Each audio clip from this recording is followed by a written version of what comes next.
bienvenue à cette capsule numéro 5 de formation pour les transporteurs scolaires. Alors aujourd'hui, je serai secondée de ma collègue Annie Martin, conseillère pédagogique en climat scolaire au Centre de services de la Rivière-du-Nord, ainsi que de moi-même, Marie-Josée Trudel. Alors aujourd'hui, nous allons vous aborder au niveau des différentes clientèles et en fait de leurs caractéristiques et de certaines attitudes à privilégier pour aider, faciliter le transport scolaire. Alors, sans plus tarder, allons-y avec les intentions de cette formation. Donc, comme je l'ai mentionné, à la demande générale, c'est un besoin qui nous a été exprimé cette année. C'est un besoin qui a été exprimé lors des formations en présentiel en début d'année. Donc, c'est de connaître les particularités des différentes clientèles. Hein. Les élèves changent, la vie change en 2024 et on fait face à de multiples défis, entre autres différents diagnostics qui sont apportés, à poser à nos élèves. Et vous souhaitiez en savoir plus, apprendre à mieux les connaître. Alors, voilà, aujourd'hui, cette capsule-là sera là pour ça. Nous espérons également que vous sortirez de cette capsule-là avec une meilleure compréhension du besoin de l'élève. C'est à privilégier, sincèrement. On va vous le répéter à multiples reprises tout au long de la formation. C'est vraiment important de se baser, malgré tout ce qu'on va vous parler, malgré tous les diagnostics qu'on va vous présenter. Ce qui est le plus essentiel, le plus important à dire, c'est que chaque enfant, chaque individu est différent. Et donc, c'est à nous, adultes, à s'adapter à tout ça, en connaissance de cause, bien évidemment. On va vous proposer des éléments à mettre en place dans vos transports scolaires pour faciliter le transport de ceux-ci. Et finalement, on espère que vous allez être outillés dans vos interventions pour mieux intervenir avec ces élèves. Bien évidemment, la formation a tenu compte de votre réalité, on le sait. On le sait que vous devez conduire un autobus, une berline ou un transport qui est adapté, que vous devez vous assurer de la sécurité de tous les élèves. Et ce n'est pas peu le dire, bien évidemment, que vous avez toujours ce souci-là en arrière de la tête. Vous avez même parfois des comptes à rendre à certains parents qui vous questionnent, qui vous demandent, qui vous posent des questions sur comment ça a été dans le transport, pourquoi est-ce qu'il a reçu une plainte, etc. On comprend aussi que vous soyez pris, en fait, avec certaines situations des fois contraignantes, des situations qui vous mettent, qui peuvent des fois vous déstabiliser. On comprend également que il y a des particularités avec lesquelles est-ce que vous devez composer. Le transport scolaire d'aujourd'hui, d'il y a 20 ans, on le sait bien qu'il a évolué, qu'il a changé justement dans les différentes clientèles que l'on accueille à travers le transport. Et bien souvent, en début d'année, en fait, surtout, on comprend bien que vous ne connaissez pas encore l'élève. Donc, en tenant compte de toutes ces réalités-là, en souhaitant que ces réalités-là s'arriment avec des bonnes pratiques puis avec les connaissances qu'on va pouvoir vous partager, va faire en sorte de faciliter, on l'espère grandement, donc votre travail dans le quotidien. Je vais maintenant laisser la parole à ma collègue Annie qui va poursuivre avec la prochaine diapo. À toi, Annie. Merci beaucoup, Marie-Josée. Vous avez probablement entendu dire déjà à quel point votre rôle peut être particulièrement important pour certains enfants. Hein, on parle ici d'enfants pour qui, au départ de la maison, c'est des enfants qui peuvent avoir des appréhensions, qui peuvent avoir des craintes, qui peuvent avoir certaines peurs et vivre de l'inquiétude de par leur état, de par leur condition. Avant même, c'est des enfants qui, avant même de partir, ça se peut qu'ils aient déjà pas envie d'aller à l'école, qu'ils se sentent bousculés dans leurs obligations. Il y a aussi que, la plupart des enfants HDAA prennent une médication, puis souvent, à l'heure où ils embarquent dans votre autobus ou dans votre berline, cette médication-là n'a pas commencé à faire effet. Donc, ça peut être un enjeu important quand vous accueillez ces enfants-là dans l'autobus. Donc, c'est important de savoir, sans pression toutefois, que vous avez un impact sur ces enfants-là. Dans plusieurs cas, vous êtes la première personne que l'enfant voit le matin après avoir vu ses parents. Vous êtes la première personne qui va être informée de son état. Hein, comment il va ce matin-là? Est-ce qu'il est en forme? Il est particulièrement bougonneux, il est particulièrement inquiet. Donc, vous êtes la première personne qui peut intervenir auprès de cet enfant-là afin de changer les émotions qui l'habitent. Hein, d'un enfant qui est un peu tristounet le matin, vous avez le pouvoir de le rendre, de le rendre plus heureux, de lui changer les idées, de le faire rire un petit peu. Vous avez donc la possibilité, oui, de lui faire commencer sa journée adéquatement. Vous êtes important pour ces enfants-là. Ceci étant dit, il y a un certain nombre d'interventions universelles, c'est-à-dire qui sont bonnes pour l'ensemble des élèves de votre autobus, qui peuvent également servir pour les enfants qui ont des défis particuliers. Le fait de créer des liens significatifs avec les enfants dans la mesure du possible, parce qu'on est conscient que vous n'avez pas beaucoup de temps avec les enfants, ça peut avoir un impact important dans la collaboration que ces enfants-là peuvent apporter par la suite. Le fait d'afficher, d'imager les règles de conduite que vous avez dans l'autobus, les règles de base, plus le visuel est présent, plus les repères sont clairs pour les élèves. Ça peut vous aider beaucoup, beaucoup, beaucoup dans la gestion des comportements dans l'autobus. Le fait également de discuter des règles avec les élèves, puis d'établir une routine dès le début de l'année et de s'y tenir jour après jour va être très rassurant, très sécurisant pour les élèves à défi particulièrement, mais aussi pour l'ensemble des élèves qui sont dans votre transport. Donner des consignes claires, une seule à la fois, le temps que les élèves aient le temps de les traiter. Il y a des élèves pour qui c'est plus long. Vous allez voir, on va vous en parler un petit peu plus loin dans les capsules. Établir des places assises à l'avance, c'est rassurant, c'est sécurisant. Les élèves montent dans l'autobus, ils savent à quel endroit ils vont aller s'asseoir, qui va être leur voisin d'en avant, d'en arrière, à côté. C'est une condition gagnante pour que ça se passe bien la plupart du temps dans l'autobus. Mais également faire des renforcements verbaux, non verbaux. Quand un élève répond bien à une consigne que vous demandez, quand spontanément il adopte les règles, les consignes demandées, ayez pas peur de le renforcer, de le féliciter, un petit pouce en l'air comme ça, un petit des différents signes là, qui existent pour lui communiquer votre approbation, lui dire bravo, je suis fière de toi, continue, ça me fait plaisir de voir ça. C'est tous des petits moyens qui demandent très peu d'énergie, très peu de temps, qui font que le lien avec les élèves vont s'établir et que la confiance va s'installer également. Et puis, on ne pourrait pas passer à côté, évidemment, d'une bonne collaboration avec la famille et puis avec l'école que vous desservez là, avec votre transport, évidemment. Plus la communication est là, plus l'ouverture est là de part et d'autre, c'est sûr que tout va être en place pour aider les élèves le mieux possible et vous-même par la même occasion là, dans votre transport. Alors, Marie-Josée, je te relance la balle pour la suite et puis on se revoit un petit peu plus tard dans la capsule. À tout à l'heure. Merci, Annie. Donc, on vous fait une petite mise en garde avant de commencer avec nos différentes clientèles à la plus en profondeur dans le développement, donc le contenu de cette formation-là.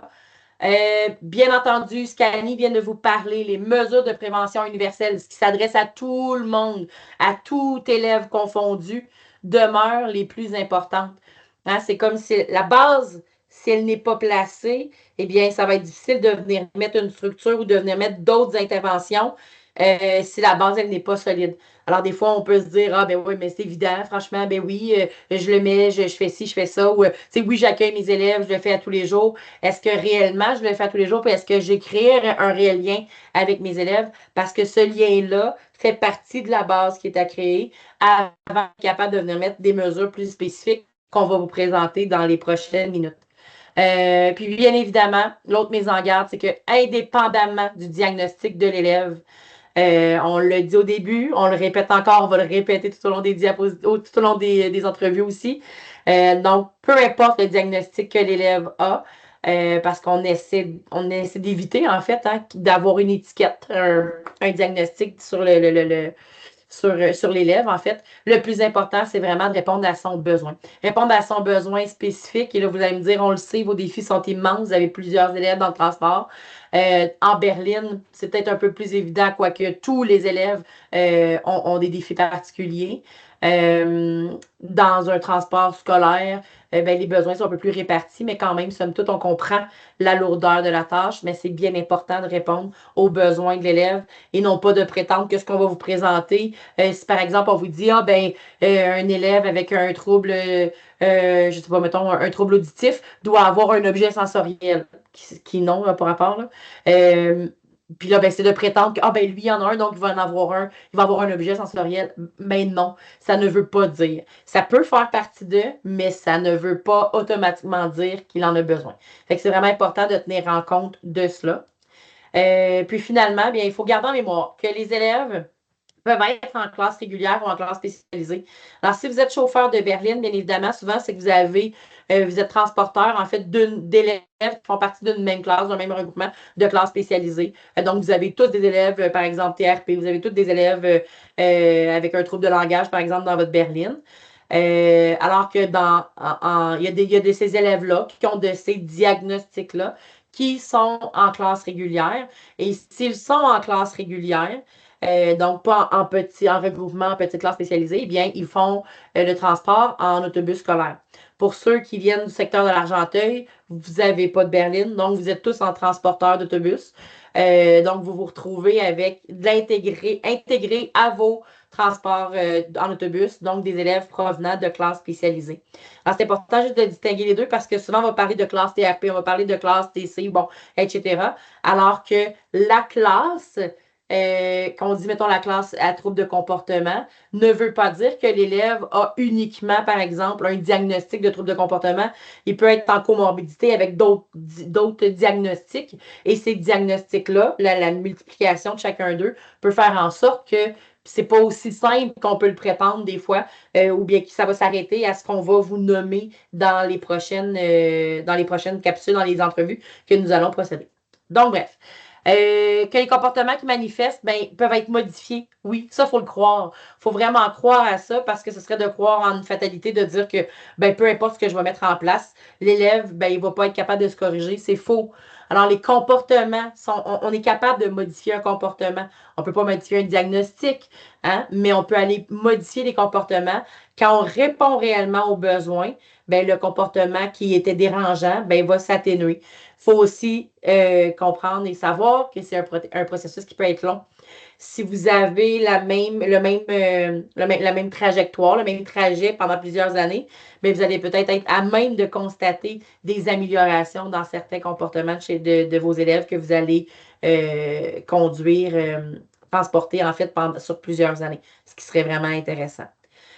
On a réellement, quand on dit nous avons un impact, là, ben, c'est vous, tout comme tout le monde, là, tous les acteurs du réseau, y compris les parents, je veux dire, y compris tout adulte entourant l'enfant, on a réellement un impact sur la modification des comportements de ces élèves-là.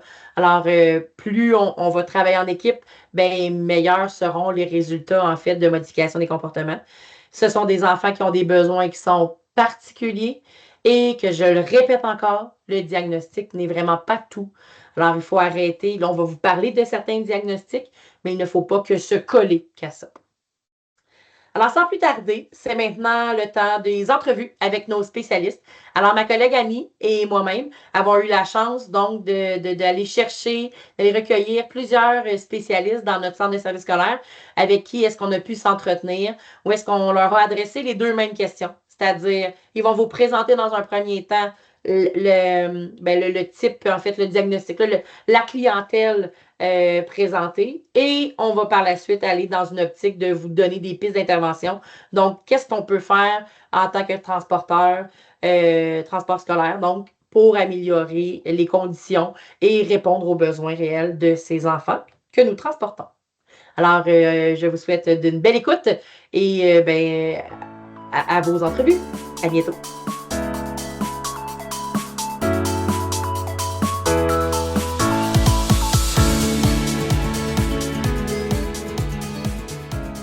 Gladue, conseillère pédagogique en adaptation scolaire. Je me spécialise particulièrement pour la clientèle déficience intellectuelle au centre de service scolaire de la Rivière-du-Nord. Alors, super. Merci d'avoir accepté cette belle entrevue, Estelle. Est-ce que tu peux nous décrire, en fait, c'est quoi la déficience intellectuelle? Ça ressemble à quoi un élève type? Oui, alors, déficience intellectuelle, le premier point le mentionne, c'est des niveaux de déficience intellectuelle sont très variés. Donc, on peut avoir un élève qui a une déficience intellectuelle légère, moyenne, là, puis là, je vous le nomme dans l'ordre où la déficience intellectuelle progresse là, est de plus en plus importante. Alors, légère, moyenne, sévère et profonde. Vous comprendrez que plus l'élève a une déficience intellectuelle profonde, plus les défis sont grands, plus son niveau de fonctionnement est déficitaire aussi. Donc, plus ce qui est mentionné là, il y a plus de manifestations de difficultés. Fait que les difficultés rencontrées pour un jeune qui a une déficience intellectuelle, c'est que toutes les sphères de développement sont touchées à plus ou moins de niveaux. Je nomme souvent que leurs apprentissages, leurs acquis sont en dents de scie. Alors, on pourrait avoir un élève qui est très habile dans une sphère, beaucoup moins dans l'autre. Fait que des fois, c'est très surprenant, là, le profil de certains élèves, là. Fait que quand je dis toutes les sphères sont touchées de développement, ça veut dire qu'au niveau de la communication, c'est touché. Au niveau moteur aussi, c'est touché. Fait qu'il peut avoir des problématiques de motricité plus importantes parce qu'il y a de la misère à planifier ses mouvements, mais il peut avoir uniquement des difficultés au niveau de la motricité fine aussi. Donc, attacher son manteau ou dans un autobus, si jamais, dans une berline, par exemple, attacher sa boucle, là, ça peut être des choses qui peuvent être très difficiles. L'autonomie, excusez, est vraiment différente d'un à l'autre aussi. Comme pour tout humain, malgré la déficience, leur niveau de fonctionnement peut varier aussi en fonction de leurs intérêts. Donc, si c'est un jeune qui adore être autonome, ça se peut qu'il soit très, très fort dans ce sphère-là. Puis, un autre pourrait bien aimer que tout le monde fasse à sa place, fait qu'il pourrait avoir moins développé son autonomie. La communication est affectée, fait que vous allez avoir des jeunes qui pourraient communiquer, on dirait, comme tout le monde, mais ça reste qu'il y a des atteintes quand même qui sont là importantes auxquelles il faut penser parce que quelquefois, quand la discussion peut être assez fluide, on peut penser qu'ils comprennent tout, mais en fait, pas tant. Fait qu'il faut faire attention à ce qu'on va dire, la façon de le dire, il faut quand même simplifier les choses, là. Pour qu'ils puissent comprendre. Puis, il y a des fois, même, il y en a là, plusieurs quand même qui ont des déficits langagiers importants, vont devenir, pas devenir, sont non-verbales, par exemple, et qui vont avoir des outils de communication, ils pourraient utiliser des gestes. Fait que ça fait partie des défis. Vulnérabilité beaucoup plus importante parce que naturellement, quand on ne comprend pas très bien ce qui se passe, qu'est-ce qu'on attend de moi, quand on a de la misère à généraliser les connaissances, parce que c'est pas parce que l'élève est capable de faire quelque chose en quelque part chez lui, par exemple, qu'il est capable de le faire dans une autre situation. Fait que c'est pas parce qu'il le fait dans la voiture de ses parents qui va nécessairement transférer ça. Pas toujours. Il y a des fois, il y en a, oui, mais il y a des fois que c'est quand même quelque chose de difficile. Donc, ça va augmenter beaucoup, beaucoup leur vulnérabilité. Aussi, par là, il y a souvent d'exprimer leurs émotions, très difficile aussi pour à peu près la totalité.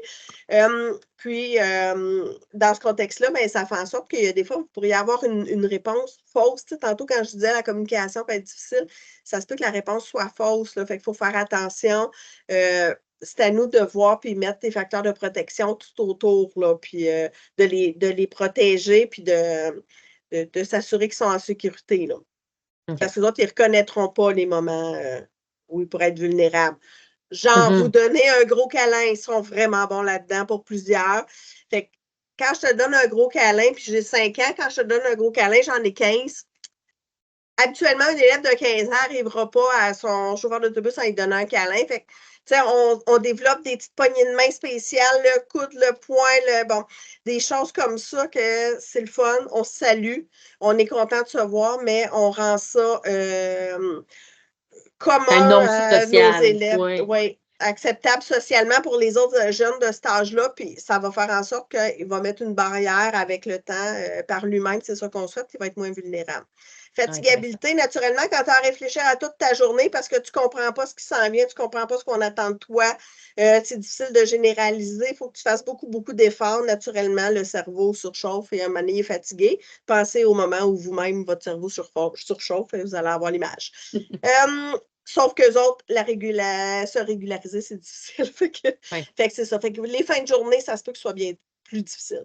Puis les troubles associés sont très, très nombreux. Là, on est rendu en 2024. Fait que, il y a beaucoup, beaucoup de diagnostics de toutes sortes. Il y a plein de choses là, que la science nous a permis de comprendre et de nommer. Fait qu'à cause de ça, ben, il y a comme beaucoup de toutes sortes de situations autres qui s'ajoutent. Fait que ça pourrait être des problèmes, oui, physiques, sensoriels. Mon langage, on l'a nommé, mais tu sais, comme je disais tantôt, il y en a qui ont vraiment, même s'ils comprennent puis ils aimeraient ça, vous nommer des choses, ne sont pas capables parce qu'ils ont une dyspraxie, là, un trouble au niveau oral très important qui fait qu'ils ne sont pas capables de former des sons. Fait que c'est ça. Fait que c'est un portrait pas mal général là, de la déficience. Super, excellent. Merci beaucoup. Alors, vraiment, merci beaucoup, Estelle. Est-ce que tu peux nous donner des pistes d'intervention, en fait? Comment est-ce que, comme chauffeur de berline, chauffeur, transporteur d'autobus scolaire, est-ce que je peux intervenir auprès d'élèves ayant une déficience intellectuelle? Oui, alors, ajuster son langage, première chose, parce que comme je le disais tantôt, hein, les défis langagiers sont importants. Fait au niveau de vos consignes, au niveau des mots, utilisez des choses simples et même répétitives. Vous adressez directement à l'élève en nommant son prénom, beaucoup plus facile parce que, comme d'autres clientèles là, aussi, là, si vous donnez la consigne à tous, ça se peut que ça passe pas. Ça se peut que la consigne ne se rende pas à En effet. l'élève. Fait qu'on veut, en le nommant, ben, comme ça, on le précise. Fait que si la consigne, c'est on reste assis sur son banc, ben là, c'est ce qu'on nomme, de nommer naturellement, puis sûrement que vous l'avez déjà entendu, nommer ce qui est attendu et non ce qu'il ne doit pas faire idéalement. Permettre un temps de réponse allongé parce que là, comme je disais tantôt, hein, la surcharge est rapide quand même, puis le temps de comprendre ce que ça veut dire, la consigne, fait que ça se peut qu'il y ait plus que 5 secondes de nécessaire. Puis plus la déficience intellectuelle est importante et probablement plus le délai va être important. Et plus ça va être important de rendre la consigne simple. Puis peut-être même, quand la déficience intellectuelle est profonde, je vous dirais même un mot. C'est assis. OK. Mettons, Jason, assis. Ça finit là. Tandis que vous pourriez faire une phrase simple là, pour les autres jeunes là, qui comprennent davantage. Fait que puis, ça se peut que le délai soit long, puis vous allez le trouver long, le délai, je vous le confirme, parce que c'est souvent plus de 5 secondes. Puis on a bien tendance à redonner notre consigne avant même le 5 secondes. Fait que vous pouvez peut-être des fois compter. C'est une belle stratégie pour être sûr de ne pas répéter. Ou trop rapidement penser que l'élève ne nous écoute pas. Ben non, Alors là, c'est d'être ça. patient. Intéressant. Fait que, parce que, tu sais, le temps que la consigne reparte, fait que si vous renommez la consigne va recommencer à être analysée. Fait que ça repart à zéro, là. Fait que vous faites juste allonger la chose, là. Fait qu'il faut être patient parce que, justement, le rythme est lent. Le rythme est lent, des fois, dans les déplacements, dans tout ça, généralise difficilement. Fait que c'est pas parce qu'une journée, il a réussi à faire une affaire que le lendemain, c'est réussi, puis que tout le reste de l'année, ça va être réussi. C'est pas ça. Parce que si je suis fatiguée, oups, ça se peut que j'en manque quelques-uns. Ça se peut qu'il y ait des, tu sais, tantôt on a parlé d'atteinte, ça se peut qu'il y ait des conditions aussi particulières qui font qu'il y a des fois où il y a quelque chose d'acquis qui ne l'est plus pendant un certain temps. Puis c'est normal. Fait que répéter même formulation, comme je disais, dans nos consignes simples, tout ça, à établir des routines stables aussi parce que comme ils ont de la difficulté à comprendre ce qu'on attend d'eux et tout, fait qu'aussitôt qu'il y a des choses nouvelles, ben, ils ne savent plus trop quoi faire, ils ne savent plus trop quelle est l'attente. Fait que là, quand on a des routines simples, des façons habituelles de faire les choses, ben, habituellement, ils sont plus autonomes, ils vont le faire de plus en plus seuls à ce moment-là. Utiliser une attitude correspondant à l'âge de l'élève parce que notre élève, s'il a 15 ans, puis qu'on y parle en bébé, bien, premièrement, ça ne l'aide pas à vieillir. Et deuxièmement, bien, il y en a peut-être d'autres qui pourraient être frustrés de ça. Fait qu'on essaie d'adopter une attitude puis un vocabulaire, un langage qui va correspondre à l'âge le plus possible de l'élève. Puis on nomme nos actions, comme ça les rend prévisibles. Fait que si je vous le savais, puis faire OK, bien, on arrive bientôt à la maison de Camille. Là, oups, là, la rue est fermée. Il va falloir que je passe par l'autre rue. Si vous nommez des choses comme ça risque de les rassurer. Ça va vous faire une bonne petite discussion en plus, sûrement, avec ceux qui sont un petit peu plus mamans. Puis, fait que là, comme ça va rendre ça prévisible. Ils vont s'apaiser parce que c'est sûr, certain, quand je ne comprends pas puis que je n'ai pas de contrôle sur ma vie, parce qu'il y en a très peu, nos élèves qui ont une déficience intellectuelle, fait que ça devient très anxiogène. Ça devient très inquiétant le quotidien. Quand je ne sais jamais qu'est-ce que je fais, quand je ne décide presque rien, en fait. Fait qu'en rendant ça prévisible, en Absolument. nommant les choses, ça va aider. Ah oui, ben, il nous reste encore 5 minutes. Tu sais, n'importe quoi là, que vous pourriez nommer risque de les rassurer à ce moment-là.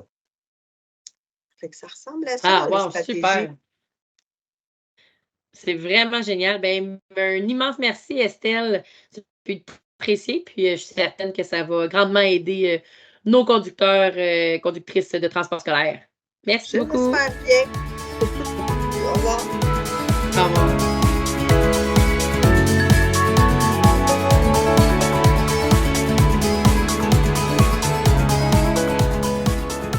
Ouais, bonjour, je m'appelle Chantal Fortier, conseillère pédagogique en adaptation scolaire, responsable du dossier de l'autisme avec Mira Turcotte. Alors, ça me fait plaisir d'être avec vous aujourd'hui pour vous expliquer un peu l'élève autiste. Alors, Marie-Josée, si tu veux bien, on va commencer le diaporama. Super, merci, Chantal. Alors, l'élève autiste, c'est un élève qui a des défis sur le plan de la communication puis des habiletés sociales.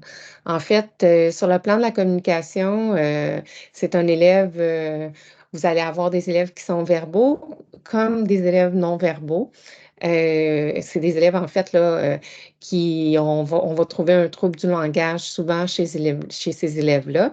Et les défis sur le plan des habiletés sociales, c'est-à-dire que les élèves autistes, s'ils ne voient pas, puis ils ne sont pas capables de se faire une image de votre demande, ben, ils ne comprennent pas. Alors, c'est aussi clair que ça. Alors, on dit que le cerveau autistique est visuel. Donc, la personne autiste, tout comme le petit ou le grand, va mieux apprendre avec des séquences visuelles. Ils ont des comportements particuliers qui peuvent nous apparaître particuliers, hein, parce que pour nous, ils sont particuliers, mais pour eux, sont totalement de l'autorégulation ou font partie de leur corps, font partie de leur quotidien. Alors, mais pour nous, ça peut nous paraître un peu particulier quand on voit un élève là, qui a des comportements comme du flapping, c'est-à-dire qu'ils vont prendre leurs bras puis qu'ils vont faire agiter leurs mains. Le flapping, ça veut juste dire que l'élève est heureux ou qu'il est en train de se poser des questions. Ils peuvent aussi, vous allez peut-être voir des balancements, du rocking. En fait, c'est que l'élève, pour réguler son corps, va adopter des comportements parce que son esprit, en fait, va être plus accessible si son corps est occupé à bouger, à faire des petits rituels, à faire... c'est ça. Surtout les rituels, ça se peut que vous en rencontriez des rituels, surtout dans les berlines, puis auprès des chauffeurs d'autobus, parce que dans les rituels, ça peut être je rentre dans l'autobus par tel pied, je commence ma séquence, je monte 2 marches, je salue mon chauffeur, je m'en retourne à ma place, je m'assois. Si la place est déjà prise, il va avoir un problème. Si la place est déjà assignée à quelqu'un d'autre, il va y avoir un problème parce qu'eux, ils ont planifié dans leur tête que quand ils prennent l'autobus, la séquence se passe d'une telle façon. Alors, c'est très important de respecter cette séquence-là pour faciliter le bien-être de l'élève autiste dans l'autobus. Fait que si vous voyez là, que votre élève il rentre toujours par la même porte ou par sa même façon de faire, s'il rentre toujours le premier, s'il rentre toujours le deuxième, le troisième, à ce moment-là aussi, il faut faire attention à ça. Si on a des changements, ben, il faut les prévenir qu'il y aura du changement. C'est très important de prévenir un élève si vous savez que vous ne serez pas là demain. Ça va être important de le prévenir pour lui dire que ben, vous serez remplacé par un homme ou une femme si vous connaissez la personne. Ah, mais c'est intéressant parce que dans le fond, là, tu nous parles d'intervention aussi en même Oui, temps. Fait que c'est vrai, mais c'est vrai, c'est bien parce que chaque intervention va venir répondre à une caractéristique que tu nommes. oui, c'est Super ça intéressant. Merci, exactement. Chantal. OK. En fait, là, on en a parlé, l'importance des routines pour eux. C'est parce que si vous n'aviez pas accès, si je vous prenais puis je vous mettais au Japon, ben, la routine, elle deviendrait super importante parce que vous vivriez dans un monde d'incompréhension, puis ce que vous avez compris, ben, vous y tenez. Alors, c'est pour ça que les routines sont importantes pour la personne autiste, parce que comme elle traite le traitement visuel plus que le traitement perceptif, ben alors à ce moment-là, la routine prend son importance dans sa vie. Donc, Super. les réactions vives au changement. Donc, si vous changez de trajet d'autobus, si vous changez de trajet, ça se peut qu'il y ait des réactions vives au changement. Alors, si jamais vous pouvez dire aux enfants que vous allez changer de trajet parce qu'il y a de la construction et prévenir d'avance, ben ça se peut qu'il y ait moins de réactions à ce moment-là. Il y a une perception différente du monde. En fait, les autistes voient beaucoup plus le monde de manière visuelle que perceptive. Alors, puis eux, ils pensent que vous pensez comme eux. Alors, il faut faire attention. Si, s'il y a quelque chose de nouveau puis que vous ne le nommez pas, ben ils ne le savent pas. Mais si eux vivent quelque chose de nouveau, ça se peut qu'ils pensent que vous le sachiez, par exemple. Donc, ça se peut qu'il y ait des désorganisations parce qu'on voit le monde différemment, puis parce que, bon, ben, il y a moins de routine. Ils ont aussi certains d'entre eux, pas tous, ils ont des hypersensibilités, notamment au bruit, au ton de la voix, puis à la proximité. Si un élève, vous devez toucher un élève, vous devez l'avertir que vous allez le toucher parce que le sentiment de votre main sur sa peau, c'est ce qu'il va être en train d'analyser. Il n'analysera plus votre message.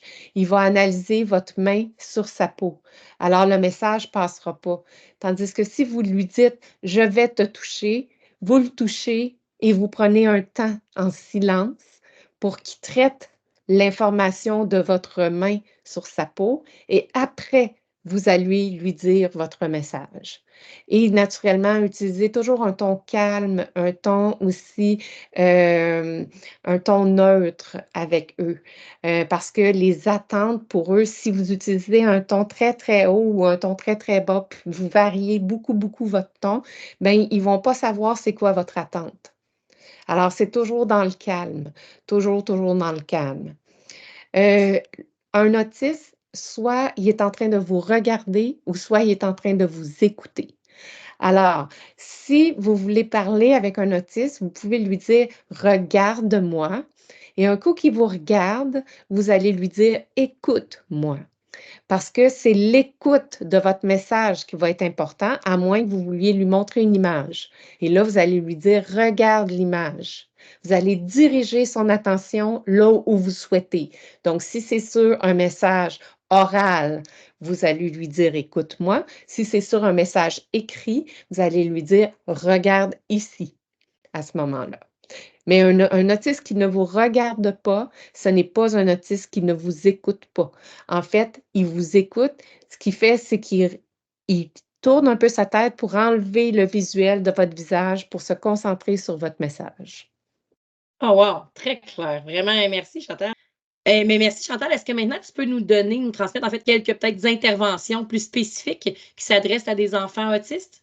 Parfait. En fait, ce qu'il faut retenir du discours, du message que je vous livre aujourd'hui, c'est d'établir une routine stable avec lui, tenir compte des besoins environnementaux.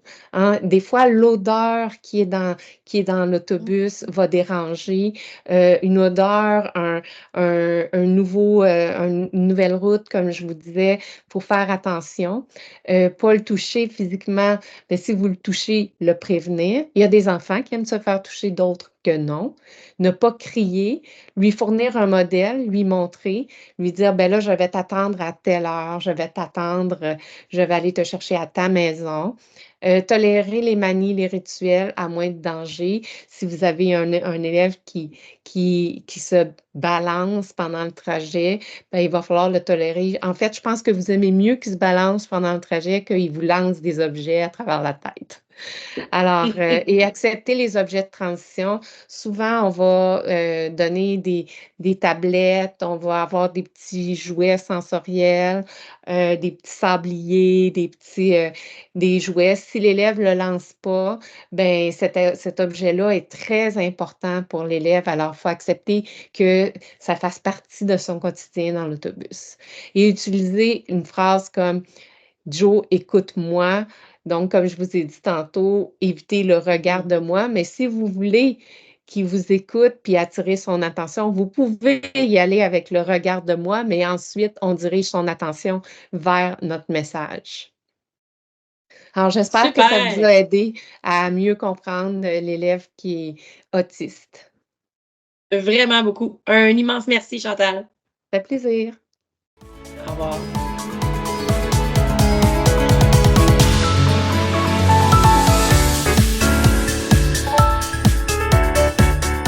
Alors, je suis en compagnie de Julie Côté, conseillère pédagogique en adaptation scolaire, qui va nous parler des différentes caractéristiques des élèves qui ont une déficience langagière.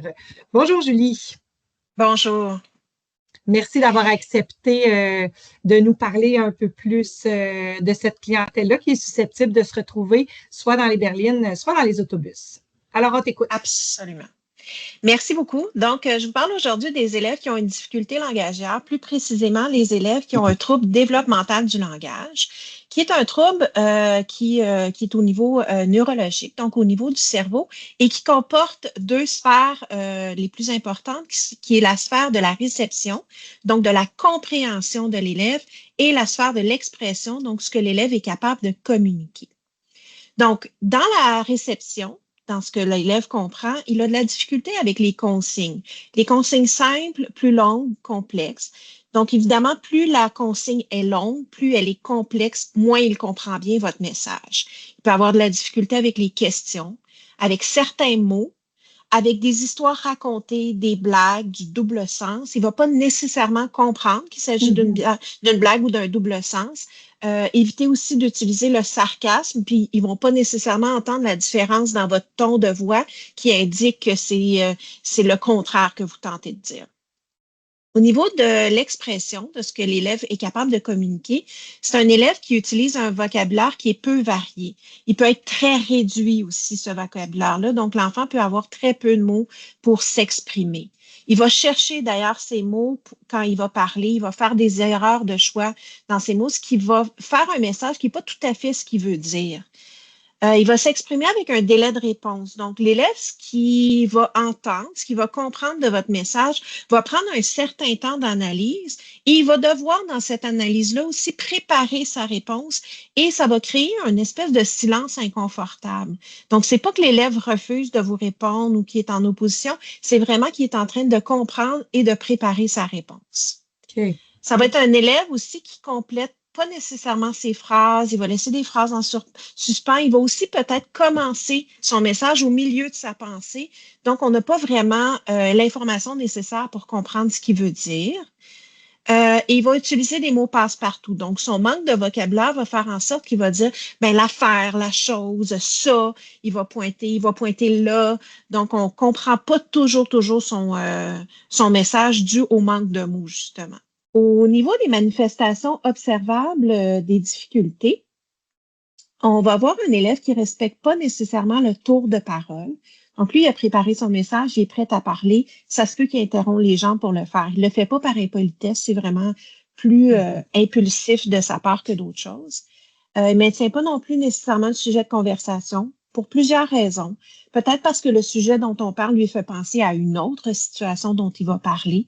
On parle par exemple, de cabane à sucre, il va penser à Noël, à une dernière réunion de famille, il va penser à ce qu'il a fait en fin de semaine, donc il va dériver dans le sujet de conversation. C'est un élève aussi qui a de la difficulté à maintenir le contact visuel.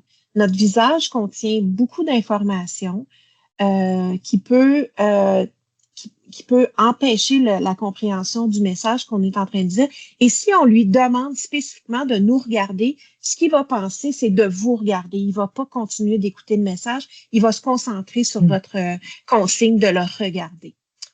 le non-verbal est difficile pour lui à décoder. Donc, si on a l'air fâché, il ne va pas nécessairement comprendre que vous êtes fâché. Il ne comprend pas notre manque de compréhension. Pour lui, le message qu'il a dit était clair. Il l'a fait du meilleur de sa connaissance. Donc, pour lui, c'est compliqué de comprendre que vous n'avez pas saisi ce qu'il voulait dire. Il peut se fâcher, se décourager lorsqu'il doit s'exprimer ou s'il ne comprend pas. C'est vraiment un effort de tous les instants pour lui de comprendre ce monde entouré de mots et de messages. Il va déployer beaucoup d'énergie, de temps, de moyens pour réussir à se faire comprendre. Il va pointer, il va faire des gestes, il va nous prendre par la main pour nous amener à l'endroit dont il parle. Donc, pour lui, il y a toutes sortes de stratégies possibles, mais c'est très énergivore. Il va raconter difficilement des faits, des événements. On l'a dit, il manque de mots pour s'exprimer, tout ça, puis il y a de la difficulté à faire une histoire qui va suivre. Il va exprimer difficilement ses besoins, ses émotions, ce qui peut amener des situations de conflit avec les amis ou même avec le chauffeur lui-même. Il va avoir difficulté à jouer avec des pairs, à se faire des amis. Et c'est un élève qui peut avoir des rigidités ou des particularités sensorielles. Donc, les particularités sensorielles, ça réfère au sens. Donc, la lumière, l'atmosphère, la température autour de lui, les sons autour de lui, les vêtements qu'il va porter qui sont peut-être un peu trop serrés à certains endroits sur son corps qui le rendent inconfortable. Donc, tout ça va faire en sorte que il va être atteint plus intensément qu'un élève régulier. Ce qui fait aussi qu'à la fin de sa journée, il risque d'être plus fatigué, donc d'être plus irritable, plus facile à pleurer ou à faire une crise. Les rigidités, c'est d'un autre ordre. Donc, les rigidités, ce sont des choses que lui, c'est son habitude, il veut que ça soit comme ça.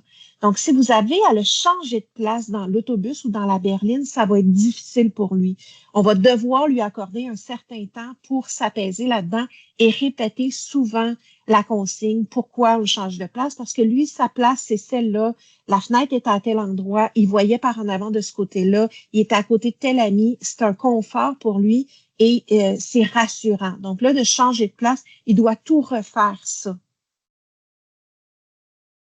Merci. Au niveau, ça me fait plaisir. Au niveau des interventions maintenant.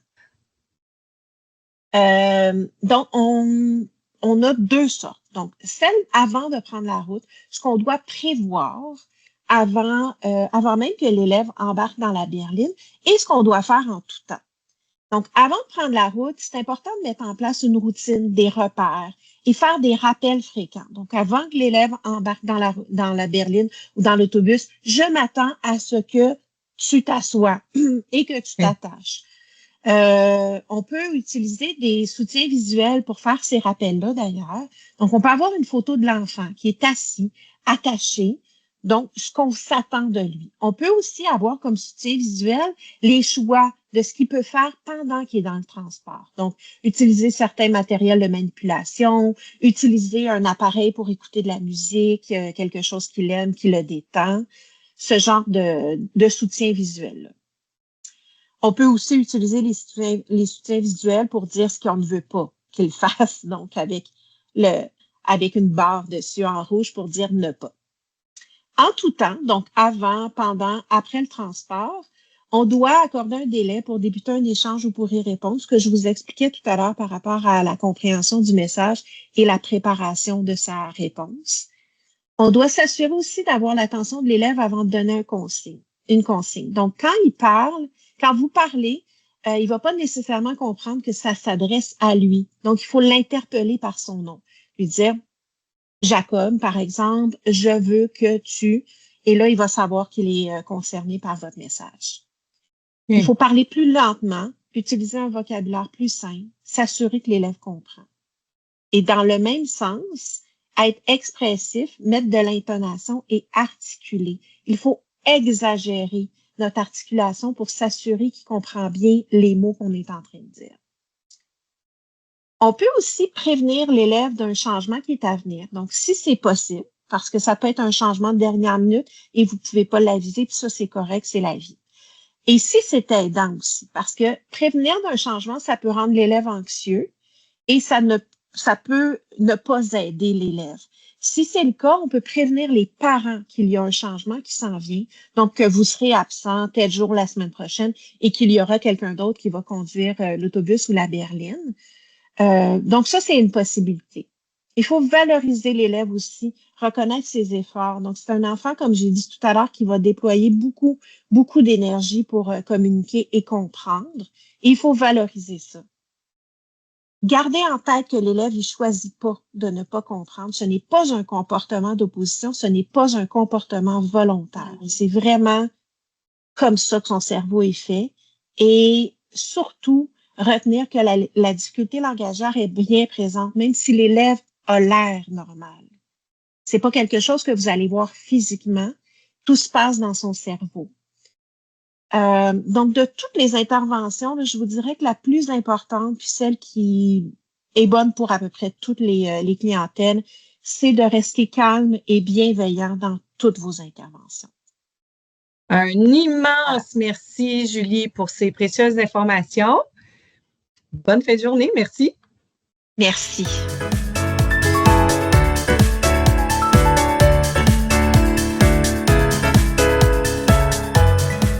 Alors, bonjour, je suis en compagnie d'Émilie Bélanger, ergothérapeute au Centre de services de la Rivière-du-Nord. Bonjour, Émilie. Bonjour, Annie. Émilie, est-ce que tu es en mesure de nous parler de cette clientèle que les chauffeurs de berline ou d'autobus sont susceptibles d'avoir dans leur transport, les élèves qui ont une déficience physique? Oui, absolument. Donc, on parle ici de déficience physique, donc ça englobe énormément de diagnostics et de manifestations. Donc, les enfants qui ont une déficience physique vont parfois en avoir une qui va être très visible, là, comme un enfant, par exemple, qu'on voit circuler là, en fauteuil roulant. Puis, il y en a d'autres pour qui les atteintes vont être un peu plus subtiles. Une clientèle avec qui on travaille beaucoup, dans le fond, c'est les enfants qui ont un trouble développemental de la coordination. C'est pas un trouble qu'on va voir si facilement. Souvent, c'est des enfants qui vont avoir plus de difficultés à s'organiser dans leurs mouvements, à coordonner leurs mouvements. Donc, bien que les manifestations sont peut-être moins évidentes, les enjeux qu'ils vivent au quotidien sont quand même importants pour eux.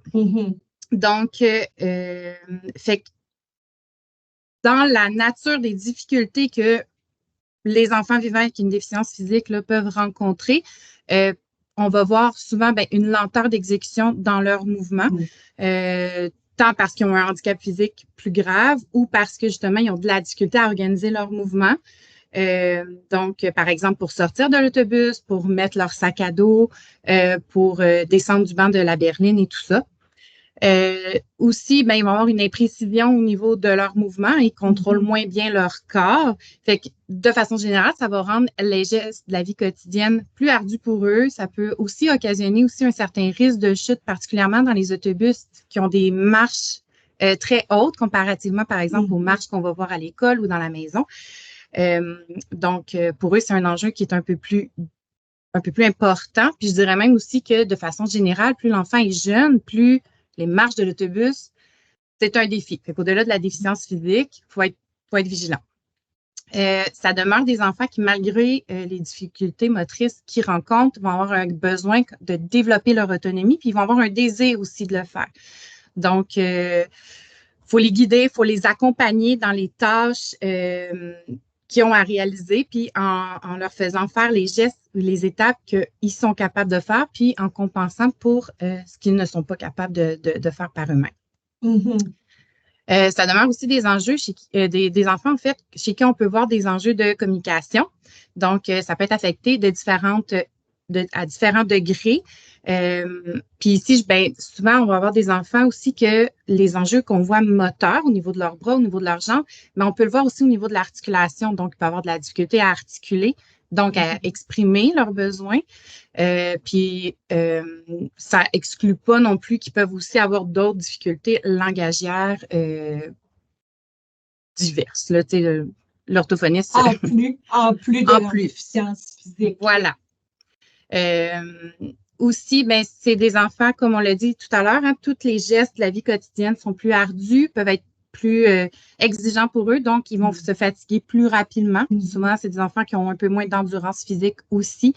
Donc, particulièrement pour les transports de fin de journée, l'impact de la fatigue sur, d'un, leur capacité aussi à monter dans l'autobus, faire leurs tâches, comme je dis depuis tout à l'heure, mais aussi sur le comportement quand on est plus fatigué, on va être plus irritable. Des fois, on peut voir comme une recrudescence de certains comportements qu'on ne voit pas nécessairement le matin. C'est aussi des enfants qui peuvent avoir à composer avec des douleurs, des inconforts physiques. Donc, c'est à tenir, faut en tenir compte dans la mesure du possible quand ils expriment un inconfort. Ça peut justement occasionner qu'ils ont besoin de changer de position, ils sont moins capables de rester bien assis sur le siège de l'autobus ou dans la berline. C'est parfois aussi des enfants chez qui on va recommander des équipements plus spécifiques, puis on abordera un peu là, comment composer avec tous ces enjeux-là. Voilà. Maintenant, Émilie, est-ce que tu es en mesure de nous dire, comme conducteur, conductrice d'autobus ou de berline, quelles seraient les interventions à privilégier avec ce type d'élèves-là? Oui, donc, dans le fond, quand on accueille un enfant qui vit avec des défis moteurs au quotidien, la première stratégie que j'ai le goût de mentionner, c'est de laisser un peu plus de temps à l'élève. Donc, des fois, de le prévoir, de le mentionner, que ça se peut que l'embarquement soit plus long et de justement organiser l'horaire de transport en fonction de cela. Aussi, tout à l'heure, on a parlé que c'est des enfants qui peuvent avoir des enjeux là, à s'exprimer, mais c'est important d'utiliser un niveau de langage qui va correspondre à l'âge de l'élève. Donc, ça reste un enfant, donc c'est sûr que les consignes simples à une étape vont être à préconiser si on va être bien sûr qu'ils respectent la consigne qu'on leur dit. Toutefois, c'est pas parce qu'un enfant a de la difficulté à exprimer ses besoins, à articuler, qu'il comprend pas bien ce qu'on lui explique. Puis aussi, des fois, dans les déficiences motrices plus sévères, on peut avoir l'impression qu'il y a une atteinte au niveau de la compréhension, au niveau intellectuel, mais la déficience motrice n'est pas égale à une déficience intellectuelle. Donc, c'est important quand même à la limite, de s'informer sur le niveau de compréhension de l'élève pour ajuster le discours qu'on a avec lui. Aussi, c'est d'assurer leur sécurité. Je dis dans l'environnement, on écrit dans l'environnement, mais dans l'environnement de l'autobus et autour. Donc, ça inclut dans l'utilisation des escaliers. Comme je mentionnais tout à l'heure, ça peut être un défi tant pour les tout petits, mais même pour les plus grands qui vivent avec des enjeux moteurs. Donc, par exemple, ça peut être pertinent de les accompagner dans l'escalier. Puis ici, je préciserais que c'est préférable de les accompagner au bas de l'escalier plutôt qu'au haut de l'escalier. D'une part, parce qu'en cas de chute, si l'enfant un déséquilibre. Pour l'adulte qui tente de le retenir, il y a quand même un risque de blessure pour l'adulte. Puis aussi, c'est beaucoup moins efficace que de tout simplement parer à la perte d'équilibre. Ça pourrait être le chauffeur, on pourrait s'assurer d'attendre qu'un adulte vienne accueillir l'élève à la sortie de l'autobus. Ça pourrait être de voir, est-ce qu'il y a un grand frère dans l'autobus? Est-ce que lui, peut être responsable de juste assurer la descente, juste des fois voilà. Puis aussi, des fois, c'est d'explorer les différentes façons. On n'est pas obligé de descendre de face, on peut descendre de côté en se tenant les deux mains sur la rampe qui est dans l'autobus. Donc, c'est des aspects aussi qui peuvent être importants de mettre, pas des aspects, mais des stratégies à mettre en place. Là, si vous voyez qu'un des élèves que vous accompagnez a un enjeu au niveau de l'utilisation des escaliers. Outre l'escalier, il reste aussi... non, c'est tout. Excusez. Aussi, dans le fond, c'est important aussi quand on aide un élève à accomplir certaines tâches, on envahit souvent son espace physique, donc de bien nommer les actions qu'on va faire auprès de lui pour les rendre prévisibles, puis que ça soit rassurant pour lui, puis qu'il sache justement que ce qui s'en vient. Donc, ne pas être maître de son corps, ça peut être quelque chose de quand même anxiogène. Donc, si je ne sais pas ce que l'autre va faire, je ne peux pas y réagir, je ne peux pas me protéger. Donc, des fois, on peut voir des comportements aussi découler d'une approche un peu plus brusque ou soudaine, que l'enfant n'était pas prêt. Donc, de garder ça en tête aussi. Puis, bien sûr, on va toujours viser le développement de l'autonomie dans la mesure du possible. Des fois, on est plus pressé dans le temps, on va faire pour l'enfant, mais quand on est capable, on veut que justement, il développe ses capacités à son rythme, bien, on le laisse faire les parties qu'il est capable. Donc, autant dans la berline pour attacher sa ceinture, ça peut être, il tire la ceinture, on complète la tâche pour l'attacher. Mettre son sac à dos, ben mets une bretelle, je vais terminer l'autre bretelle, après ça, tu pourras descendre l'escalier. Fait que, tu sais, un petit peu c'est pas de tout faire pour ces élèves-là, mais de l'accompagner là où il est rendu. Aussi, ben, c'est vraiment important de porter une attention particulière au positionnement. On parle d'incoordination. Des fois, c'est des élèves qui vont avoir moins de force au niveau du tronc. Donc, le maintien de la posture assise peut être difficile. Dans un premier temps, c'est important de venir respecter les règles qui sont en vigueur par la Société de l'assurance automobile du Québec. Donc, en termes de poids, en termes de taille, choisir le siège dans les berlines qui est adéquat en fonction de la taille de l'enfant. Rien ne vous empêche de demander aux parents c'est quoi qui est utilisé dans votre véhicule familial, l'enfant il est rendu à quel poids, à quelle taille, puis de revenir avec ces informations-là pour que le choix de l'équipement soit fait en fonction de ces aspects-là. Puis des fois, il faut le faire en cours d'année aussi. Des fois, on est très sensibilisant en début d'année. Et au retour des fêtes, ça peut être un bon moment aussi de mettre à jour ces informations-là pour s'assurer qu'on respecte les règles. Ça demeure une responsabilité du conducteur d'assurer la sécurité de ses passagers, donc de respecter les lois qui sont en vigueur. Les professionnels, les écoles, tout ça, essaient de prévenir, mais rien n'empêche que vous êtes aux premières loges pour voir quand ça cloche ou quand ça ne va pas. Fait que c'est important d'être vigilant puis de nommer quand vous voyez, quand vous suspectez qu'il y a quelque chose qui ne respecte pas là, les lois en vigueur. Puis aussi, ben, dans un cas où l'enfant est mal positionné dans l'auto, ben, ça peut occasionner justement des inconforts, des comportements. J'ai mal en quelque part. Des fois, je ne suis pas capable de l'exprimer adéquatement, donc je vais l'exprimer d'une autre façon. C'est important d'être au fait de est-ce que la manière qui se tient, est-ce que la ceinture a l'air de faire une pression en quelque part, puis que c'est pas parce que l'élève il est pas c'est vraiment en lien avec sa capacité justement à maintenir son tronc, à comment, il est pas capable justement de réajuster, des fois de juste la tasser. Fait que ça peut être ces aspects-là qui sont à tenir en ligne de compte pour soit l'ajuster si on est capable ou demander le soutien là, de professionnels, dont les ergothérapeutes, qui peuvent des fois avoir des solutions, des équipements plus spécifiques.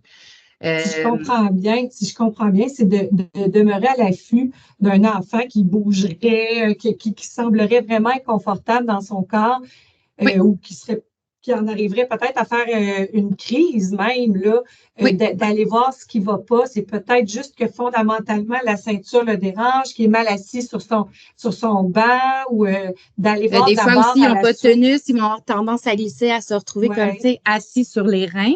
Donc, ça aussi, à la longue, ça peut être inconfortable. Donc, puis ça, des fois aussi, c'est à mettre pas en relation, mais en perspective en fonction de combien de temps il passe dans la berline ou dans l'autobus. Si c'est un trajet d'une demi-heure, ça se peut que ça ait un impact, mais si c'est 5-10 minutes, on ne le verra pas. Donc, fait que voilà.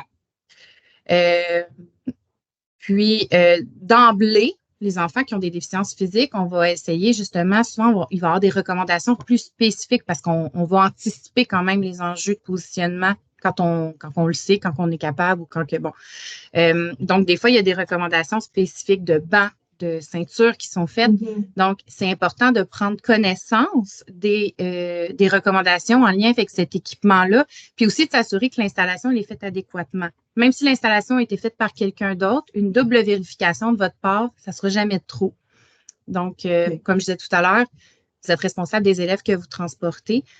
Donc, c'est pas, plus il y a de gens qui vont vérifier, plus il y a de personnes qui vont être informées sur les bonnes façons d'installer les équipements, d'attacher de façon sécuritaire les enfants dans les véhicules, bien, on va diminuer les risques, les risques de blessures ou d'inconfort ou tout ce que c'est. Ou de comportement inapproprié. Ou de comportement aussi. Tout à fait. Un immense merci, Émilie, pour ton temps et ces précieuses informations. Oui, j'espère que ça va vous aider dans votre quotidien.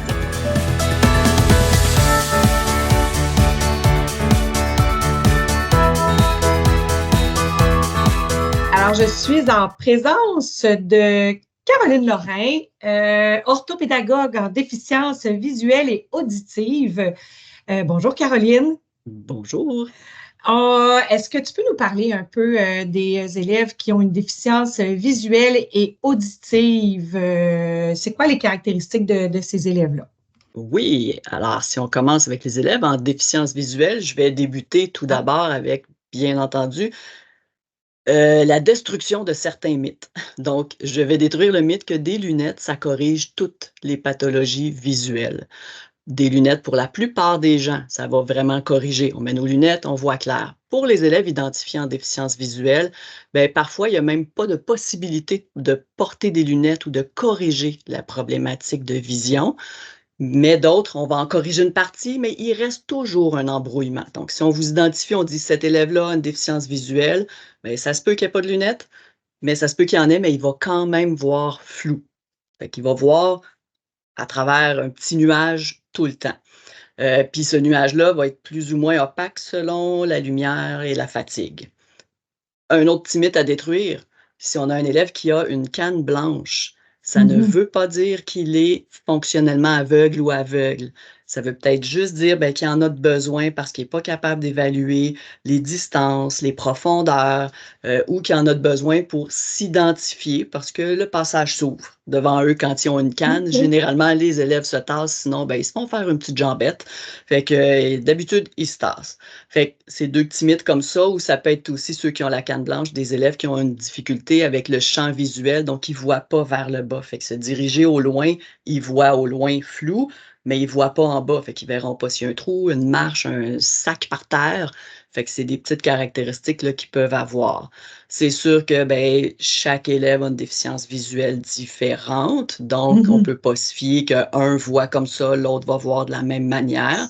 Puis des fois, ils ont de la difficulté à exprimer ce qu'ils voient ou ce qu'ils ne voient pas parce qu'ils ne savent pas ce qu'ils ne voient pas, ils ne le voient pas. C'est sûr qu'ils vont, comme je l'ai déjà dit, là, avoir des difficultés des fois à évaluer les distances, les profondeurs. Fait qu'à quelle hauteur est la marche, la première marche par rapport au trottoir, à la rue, la hauteur du trottoir aussi. Ils peuvent être souvent éblouis par le soleil. Une lumière un petit peu plus vive. Là, on ouvre une lampe de poche, ça va les surprendre. Mais aussi, on pense souvent au soleil, mais on oublie de penser aux belles journées hivernales où il y a un beau ciel blanc, de la belle neige blanche. C'est beaucoup de lumière. C'est pas la même lumière, mais il y a des élèves à qui ça va faire mal aux yeux. Fait qu'on a des élèves qui vont avoir aussi des verres transition, qui vont venir foncés ou pâles. Ça, il y a plein d'autres personnes qui en ont, mais il faut laisser le temps. Ils vont vouloir descendre l'autobus. Oups, c'est blanc comparé à le côté plus sombre dans l'autobus. Fait qu'il faut laisser un petit temps d'ajustement. Puis c'est sûr que ces élèves-là, ils sont autonomes comme les autres. Oui, il y en a qui vont peut-être avoir besoin d'une aide pour se déplacer, mais il y en a d'autres que non. Une fois qu'ils connaissent l'autobus, qu'ils n'auront pas vraiment besoin, là, ils peuvent être autonomes. Ils vont peut-être plus toucher les bancs pour compter à quel banc je suis rendu pour m'asseoir. Ça se peut que ce soit au mauvais banc une journée. Ils ont mal compté les bancs. Puis ça se peut aussi que ça leur prenne un petit peu plus de temps se déplacer dans l'autobus parce que ben, il y a des obstacles. Hein. Il y a peut-être une petite sangle de sac, de sac à dos qui est la même couleur que le plancher ou presque. Ils ne l'auront pas vu, soit par le champ visuel ou la couleur. Fait que ça se peut que ce soit plus long monter, plus long descendre l'autobus, plus long se déplacer dans l'autobus. Fait qu'il faut leur laisser un petit peu plus de temps. OK. Donc, c'est sûr, ben, il y a plein d'enjeux hein, liés à tout ça. Ben, est-ce qu'ils sont toujours capables de voir hey, c'est mon arrêt bientôt? Ben, pas toujours. Ça se peut s'ils n'ont pas suivi tout le trajet, s'ils n'ont pas compté la maison rouge, la maison bleue, la maison verte qui étaient habitués, ben, ils ne vont pas le voir. Fait qu'ils ne sauront pas qu'il faut qu'ils descendent. Puis c'est sûr, si à l'automne, souvent, je pense à eux, la première neige. La veille, tout était vert ou jaune, puis là, tout est blanc.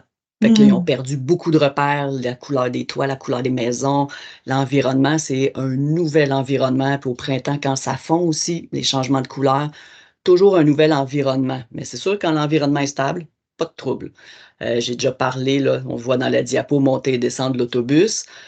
C'est juste normal. C'est le temps d'ajuster, le temps que les lunettes, la luminosité s'ajuste, évaluer les hauteurs. voir le numéro du véhicule. Ça, c'est souvent très difficile pour eux. Ben, ils voient souvent pas de loin. Des fois, le numéro, ben, il est sur un petit carton à l'intérieur de la fenêtre avec un reflet, ils ne le voient pas. Ou la police de caractère, ils ne le voient pas. Ou il n'est pas toujours à la même place. Hein, quand il y a un bris d'autobus, puis qu'on met un autre autobus, puis là, il était habitué d'avoir un autocollant dans le haut du pare-brise, mais là, oups, c'est un petit carton en bas, ben, ils vont chercher leur autobus, ils ne le trouveront pas. Fait que si vous voyez l'élève de passer devant l'autobus et tout droit, il a l'air de chercher, vaut peut-être la peine de sortir de la tête de l'autobus puis de l'appeler pour dire Hey, je suis ici ou entre chauffeurs, vous entendre pour essayer de prendre toujours le même endroit de stationnement. Comme ça évite d'oublier un ami.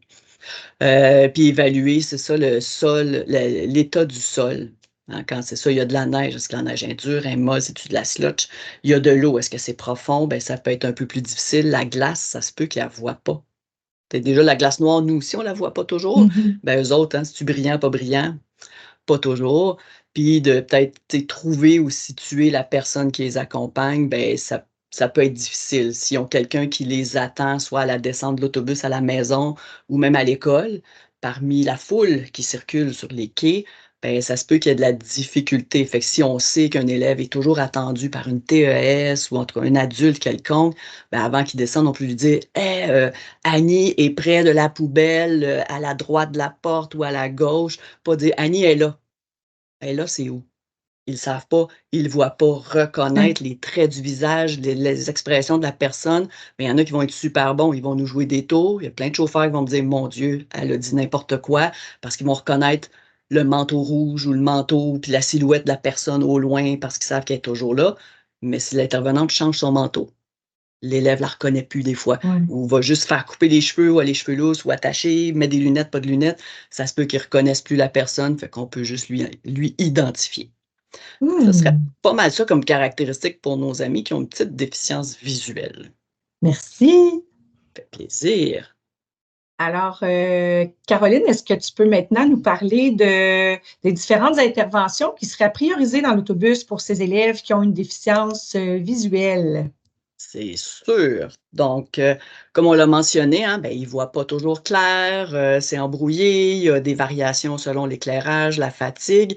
Ben, c'est certain qu'identifier les obstacles au sol, identifier même les obstacles, des fois, ça peut être aussi là, des choses accrochées sur les bancs ou sur les côtés, s'ils ont un champ visuel restreint à l'horizontale ou à la verticale, puis l'embrouillement, ben, ça peut être un peu plus difficile. Fait que c'est sûr qu'on peut leur nommer. Fais attention, au deuxième banc, on a ajouté quelque chose. Tu sais, des fois, on peut transporter quelque chose ou fais attention, dehors, il y a un peu de glace, c'est mouillé, il y a une grosse flaque d'eau à ta droite, parce qu'ils ne verront pas si des fois, si le contraste n'est pas assez intéressant, ils verront peut-être même pas qu'il y a une grosse flaque d'eau ou de la glace.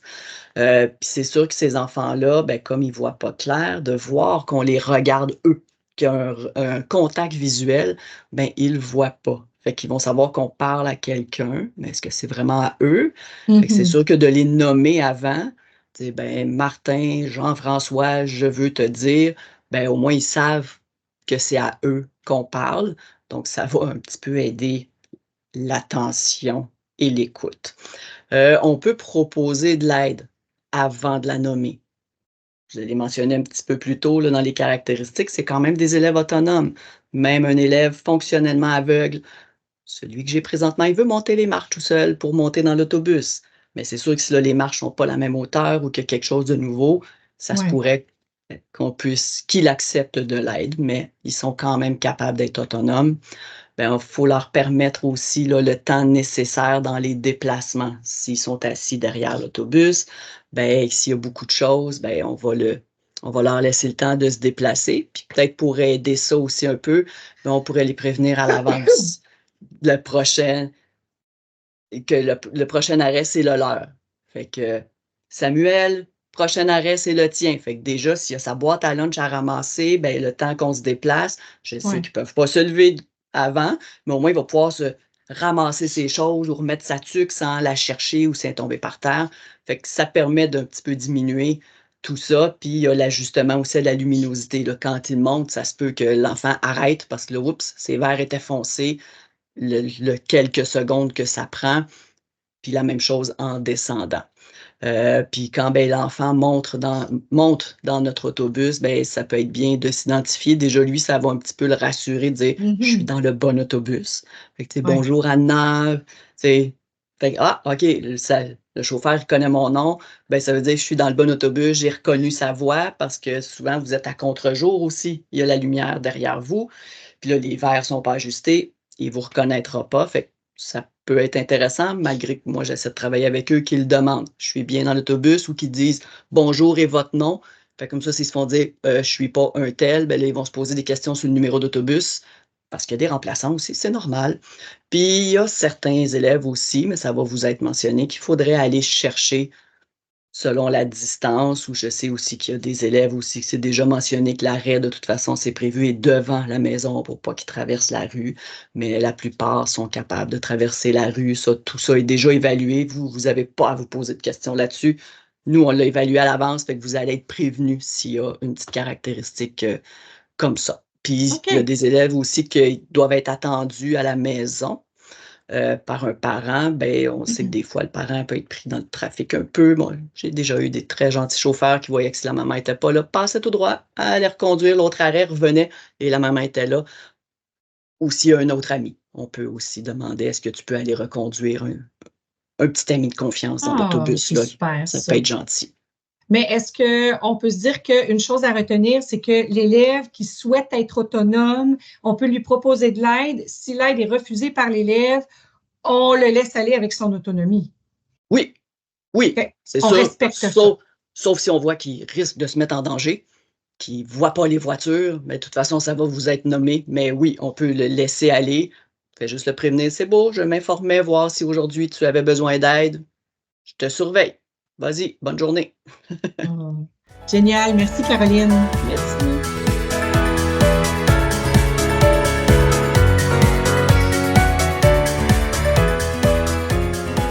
Donc, Caroline, est-ce que tu serais prête à nous parler d'élèves qui ont une déficience auditive?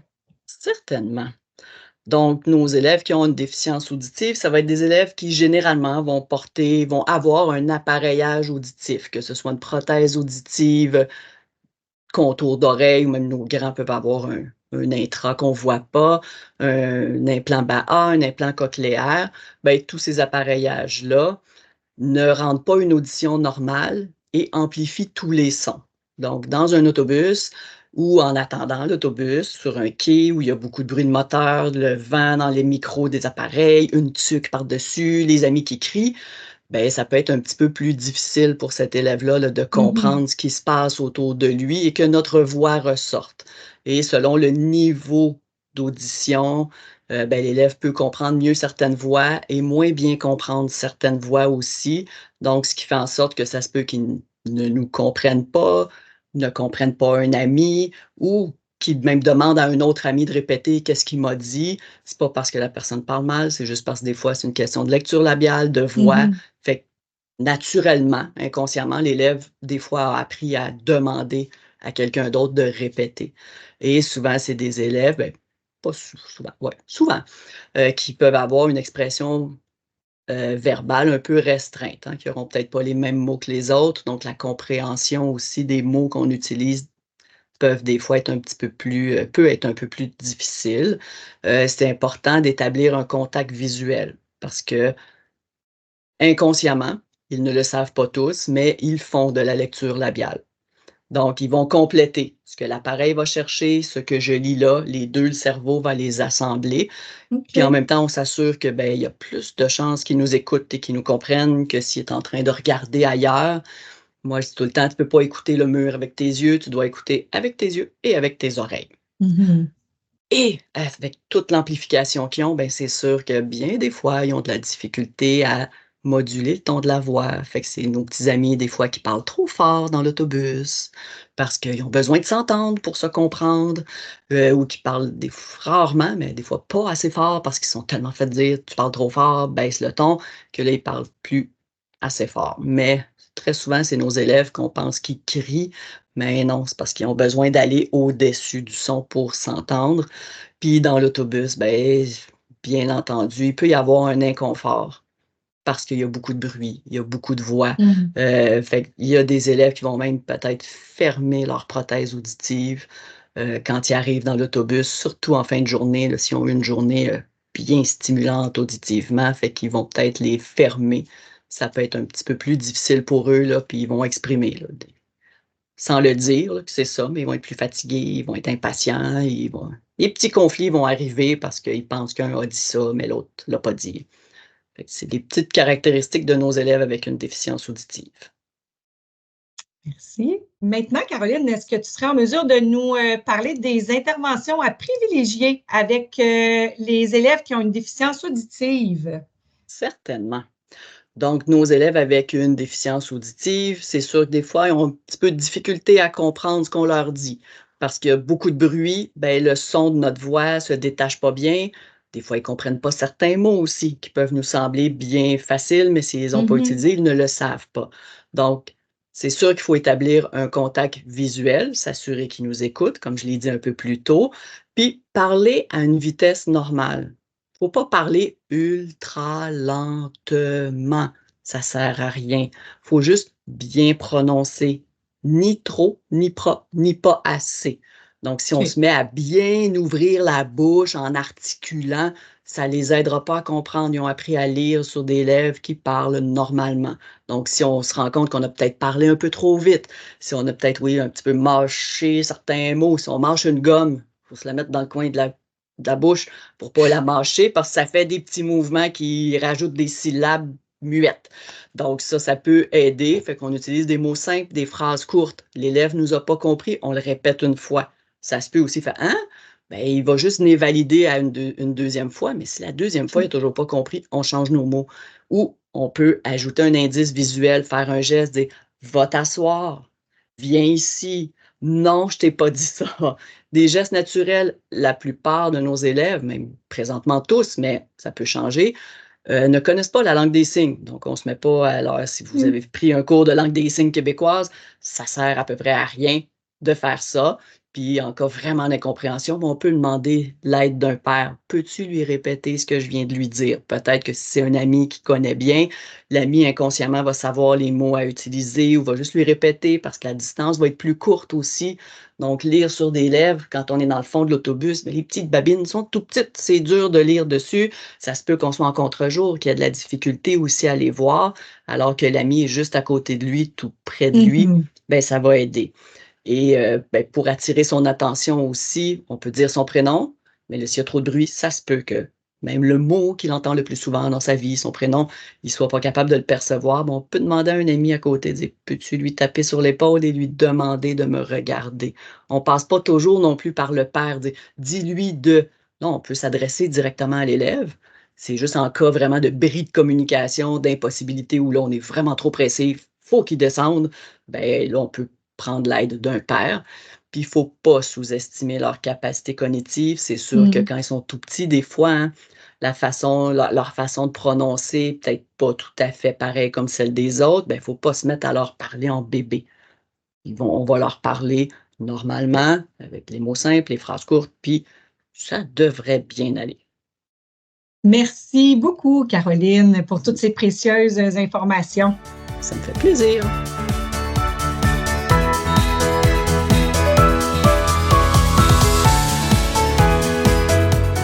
Alors, bonjour, bien, je m'appelle Sarah-Jeanne Poirier, je suis conseillère pédagogique à l'adaptation scolaire. Je travaille avec les enseignants, entre autres, qui travaillent avec les classes qu'on dit TRP, donc les troubles relevant de la psychopathologie.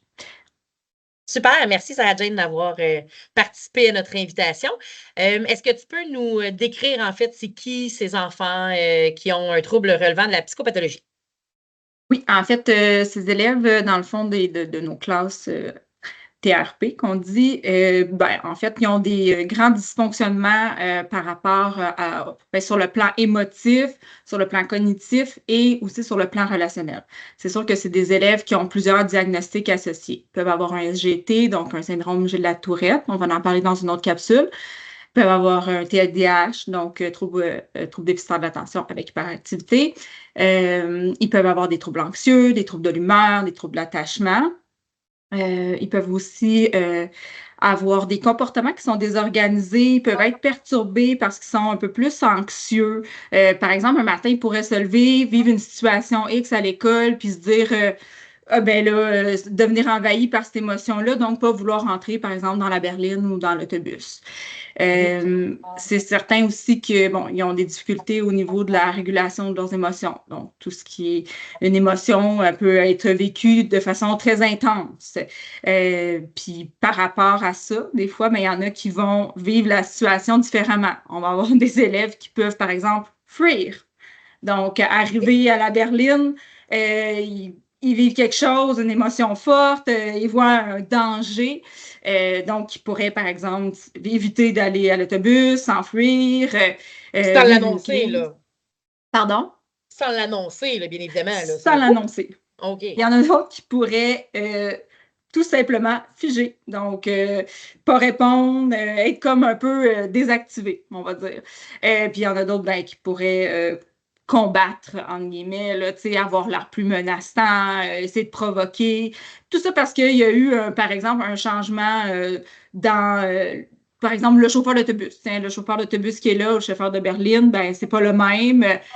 Donc, pourrait vivre une émotion par rapport à ça et pourrait agir de différentes façons. C'est un peu un mécanisme de défense que ces enfants-là utilisent, en fait, pour contrôler leur environnement, pour réagir à la situation de danger. Okay. C'est aussi des enfants qui ont vécu des traumatismes relationnels. Donc, c'est sûr et certain qu'ils ont plus peut-être de difficultés à rentrer en relation avec certains adultes. Donc, comme chauffeur d'autobus, mais c'est certain que ça se peut que première journée d'école, ils ne veulent pas nécessairement être notre ami, là. Puis, il y en a d'autres que c'est tout le contraire, c'est de façon démesurée, vont s'attacher énormément à la personne qui va les reconduire. Donc, vraiment, c'est des élèves qui ont différents diagnostics, mais ça se situe surtout sur le plan émotif, cognitif, puis relationnel. Ils peuvent aussi nommer des fois d'avoir des sentiments comme s'ils vivent beaucoup d'anxiété, ils peuvent nommer avoir des maux de ventre, des maux de cœur, mais quand on creuse, on se rend compte que c'est associé à quelque chose qu'ils vivent d'intense. Ce qui n'est pas simple, dans le fond, j'imagine, donc à relever parce que justement de la complexité puis de la variété qu'ils peuvent y avoir dans leur dans l'état de ce que c'est qu'un élève ayant un TRP. Là. Oui, exact. Puis, on peut voir des comportements désorganisés, peuvent être extrêmement perturbés pour une situation qui, à la base, pour le chauffeur, par exemple, peut être très banale. Okay. Mais pour eux, c'est énorme. Bien, c'est vraiment intéressant. Puis, est-ce que là, tu aurais des pistes à nous partager, en fait, de comment est-ce qu'on pourrait aborder ou comment on peut réagir justement à des enfants qui réagissent comme ça là, au niveau de leur humeur, là? Oui, tout à fait. En fait, tout à fait. C'est quand même assez complexe au sens où déjà, il y a plusieurs troubles qui peuvent être associés. Donc, c'est un peu, j'ai marqué, les interventions doivent être faites sur mesure. Donc, c'est vraiment un travail super important à avoir avec la famille et l'école pour bien comprendre l'enfant, pour bien connaître l'enfant et connaître surtout les interventions qui fonctionnent avec chacun d'entre eux qui se retrouvent, par exemple, dans notre berline. Pour certains élèves, pour le rassurer, on va y mettre, mettons, une main sur l'épaule. Pour lui, ça va peut-être l'aider. Puis pour un autre, il peut donner exactement, tout simplement, exploser, ça augmente son agressivité. Donc, c'est super important vraiment d'avoir un contact avec la famille, puis de discuter avec eux, puis de revenir sur des situations justement avec les intervenants de l'école, avec les parents pour voir comment on peut agir une prochaine fois si ça se reproduit. Sinon, de façon générale, un peu dans les pratiques universelles, c'est important de s'adresser à l'élève avec un ton calme, rassurant. On peut déterminer avec lui des phrases clés qui vont permettre des fois de désamorcer des situations, là, puis éviter une escalade avec l'élève. On peut aussi lui rappeler là, de prendre un moyen pour s'apaiser. Donc, c'est sûr que quand on connaît l'élève, ben là, on sait un peu qu'est-ce qui fonctionne avec. Donc, on peut lui proposer, je pense qu'ici, tu as besoin d'aller chercher, par exemple, surtout pour les chauffeurs de berline, là, je pense à vous particulièrement, mais un jouet sensoriel, par exemple, parce qu'on le sait qu'il est capable d'utiliser ce jouet sensoriel-là, qu'on lui a montré comment bien l'utiliser. Il ne va pas se désorganiser. Ouais. Exactement. Si je lui donne quelque chose de nouveau, un nouveau jouet sensoriel, je ne sais pas trop comment l'utiliser, finalement, on le reçoit derrière la tête. C'est peut-être pas gagnant. Là. Donc, vraiment, des moyens qu'on sait qui sont gagnants avec cet élève-là. Certains vont aimer dessiner dans un calepin. Il y en a d'autres qui veulent écouter de la musique. Donc, c'est vraiment ce qu'il faut se rappeler, c'est des interventions qui doivent être faites sur mesure, particulièrement pour cette clientèle d'élèves-là. Je retiens beaucoup la collaboration, hein, de ne pas hésiter d'aller parler à la famille, à l'école, les TES de l'école. Énormément. Ouais. Oui, exact. Un immense merci, Sarah-Jane. C'était très précieux. Ça fait plaisir.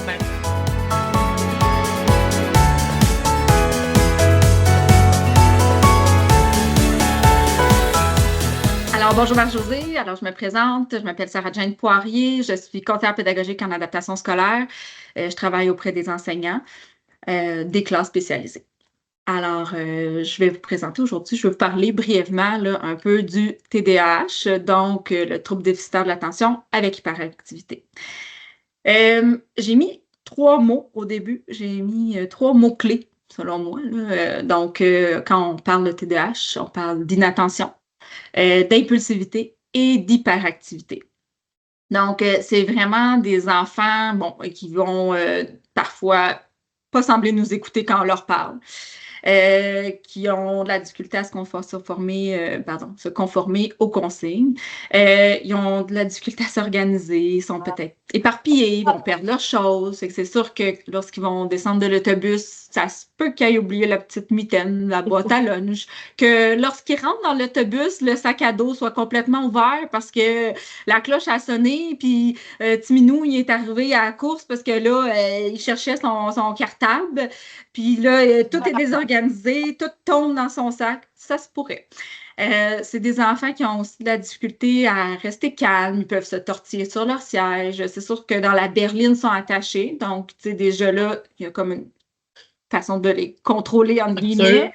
Exact. Mais dans l'autobus, ça se peut fort bien que ce soit le petit minot qui est tout le temps debout en train de regarder l'autre dans l'autre banc en arrière, parce que là, il se passe quelque chose de super intéressant dans le banc en arrière de lui. Donc, il en oublie la sécurité, là, lui. Là, pour l'instant, c'est son intérêt qui compte. Là. Exactement. Donc là, ces enfants-là, c'est ça. Au niveau de l'hyperactivité, ça bouge. C'est comme, on dirait qu'ils sont tout le temps sur un ressort. Là.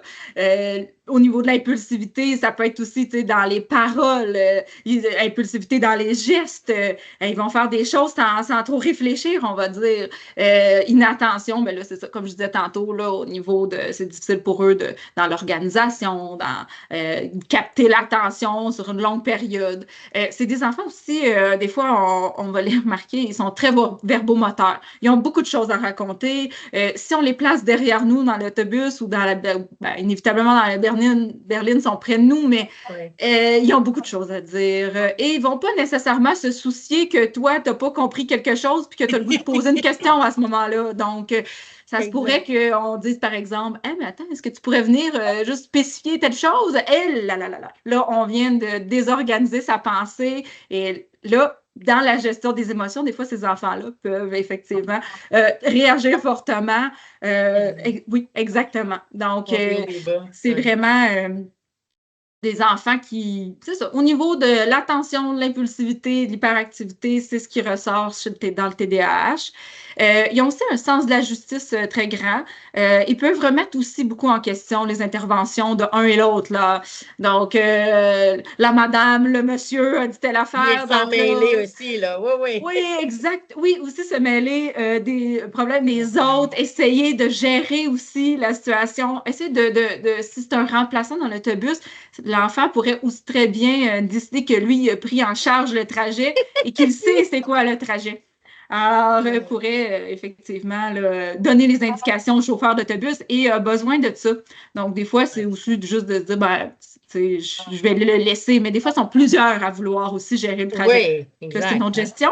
Mais puis le soir aussi, là, peut-être que vous allez pouvoir remarquer que c'est peut-être plus difficile. Il y a beaucoup de stimuli, ça crie dans l'autobus, ça bouge plus. Donc, inévitablement, ça a un effet de masse là, oups, ça l'entraîne. Certains enfants, eux autres aussi, là, devenir un peu popcorn et surstimulés versus des fois le matin. Là, mais c'est ce que c'est. Voilà. C'est un peu. Puis je pense qu'il faut aussi prendre en compte que pour certains enfants qui auraient une médication, par exemple, ben ça se peut fort bien là, de réaliser que le soir, dans le trajet pour le retour à la maison, la médication n'a plus l'effet escompté. Exactement, tout à fait. Oui. Ah, super. Hey, c'est vraiment pour vrai, j'avais plein d'images dans ma tête, plein de beaux visages d'enfants. Vraiment très, très bien décrit, Sarah Jane, vraiment, merci beaucoup. Est-ce que tu aurais des trucs à partager à nos conducteurs là, pour essayer de gérer un petit peu là, les élèves, nos petits TDAH? Oui, tout à fait. En fait, j'en ai écrit quand même plusieurs et il y en a d'autres qu'on aurait pu ajouter, mais puis je l'ai écrit à la fin, mais l'important, c'est vraiment là, au départ de collaborer avec la famille et l'école pour savoir qu'est-ce qui fonctionne avec ces élèves-là, ces enfants-là, qu'est-ce qui est gagnant, parce que c'est pas nécessairement tous les trucs que je vous donne aujourd'hui qui sont gagnants pour tous les élèves. Alors, mais de façon générale, ce sont quand même des stratégies qui peuvent être intéressantes pour soutenir ces élèves-là. Donc, par exemple, on peut permettre à l'élève d'avoir un jouet sensoriel qui va lui permettre de l'apaiser, de calmer son agitation, d'occuper ses mains. Donc, ça aussi, puis d'occuper même sa concentration à une chose. Quand on parle, par exemple, d'élèves impulsifs, là, on s'entend qu'un objet sensoriel va venir avec, on explique clairement comment l'utiliser, tout ça, puis même au préalable de peut-être l'avoir essayé en classe ou de voir avec l'école, parce que je peux imaginer peut-être l'impulsivité de lancer, ça part partout un peu dans l'autobus, là.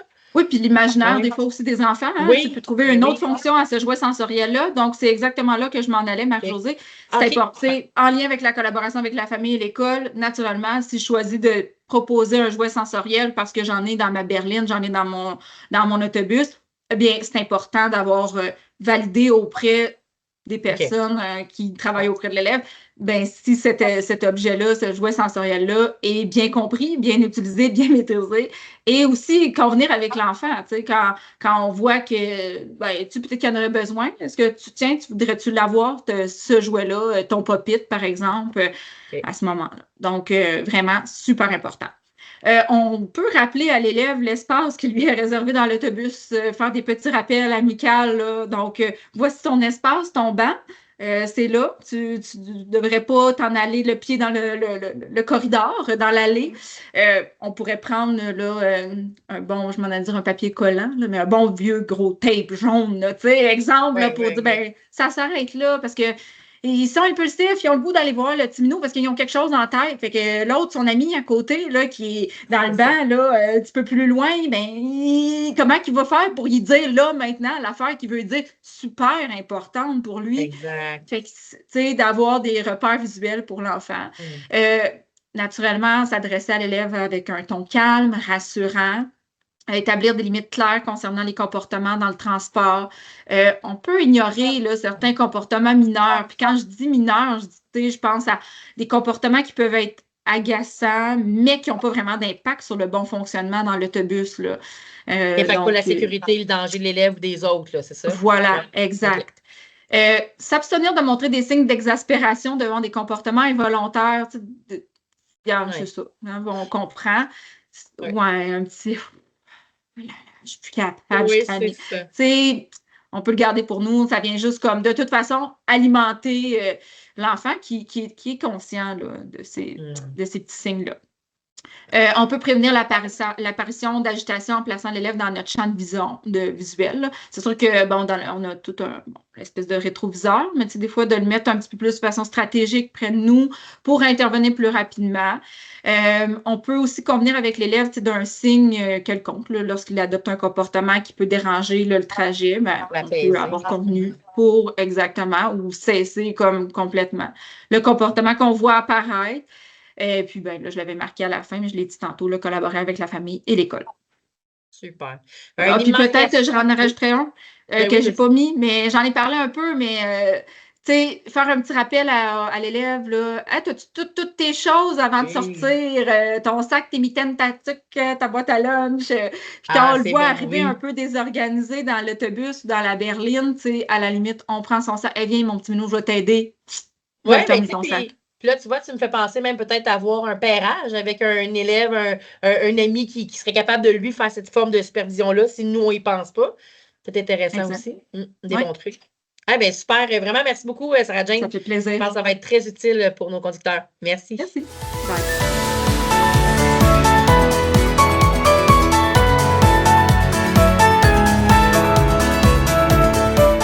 Bonjour, bien, je m'appelle Sarah-Jane Poirier, je suis conseillère pédagogique en adaptation scolaire et je travaille auprès des enseignants avec des enseignants des classes spécialisées de notre centre de service. Aujourd'hui, je vous parle un peu là, du syndrome Gilles de la Tourette, donc SGT.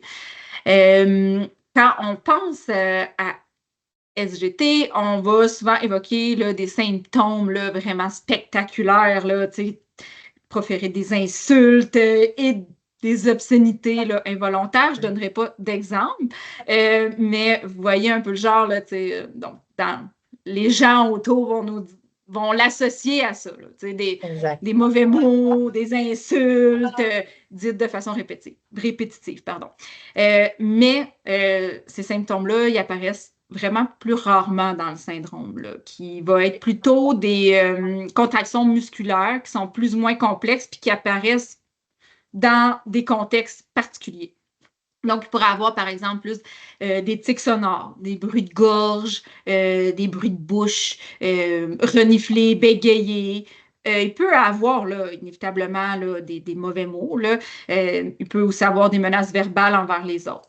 Il y a aussi des tics moteurs, donc, par exemple, des clignements des yeux, des grimaces, des haussements d'épaule. Des fois, on va voir la tête qui secoue là, de façon saccadée. Le SGT, c'est vraiment un trouble neurologique qui est caractérisé, comme je l'ai écrit ici, là, par des tics moteurs et vocaux qui sont involontaires, je le répète, involontaires et incontrôlables. Je le répète, incontrôlables.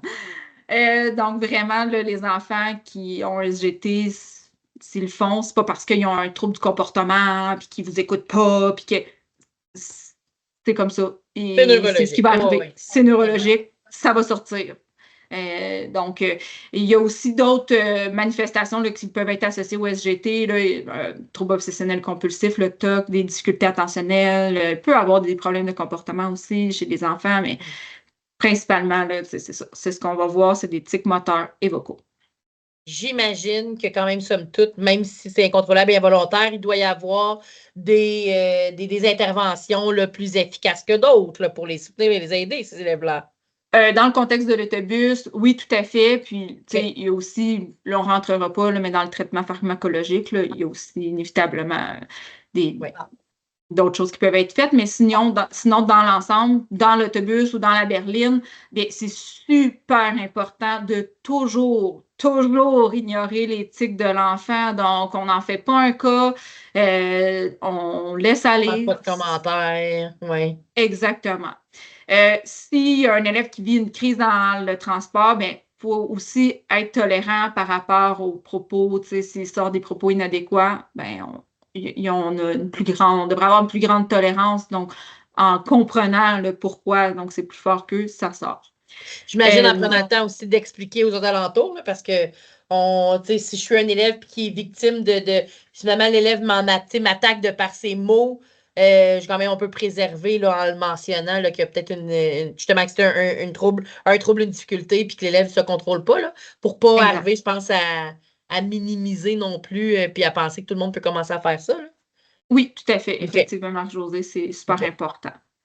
On peut avertir naturellement à l'avance s'il y a des changements, on peut nommer les attentes. On s'adresse encore une fois à l'élève de façon rassurante, avec un ton calme. On évite le sarcasme, la confrontation. C'est important aussi d'avoir des limites claires par rapport au comportement dans le transport. Avec l'élève, on peut déterminer des phrases clés qui vont permettre de désamorcer ou de prévenir une situation d'escalade. Pourraient avoir des outils sensoriels qu'ils peuvent utiliser, qui vont leur permettre aussi de calmer, d'avoir une certaine décharge au niveau moteur dans leurs mains. C'est sûr et certain que c'est important de savoir lesquels sont capables d'utiliser, lesquels ils connaissent, qu'ils utilisent, qui sont efficaces pour eux. Donc, c'est pour ça que la collaboration avec la famille puis l'école est super importante.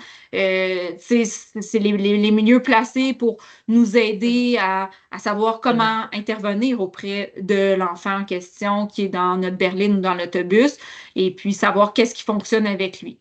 Donc, c'est un petit peu les trucs là, que je vous propose. Super. Ben, un immense merci encore une fois. Ça fait plaisir. Bye.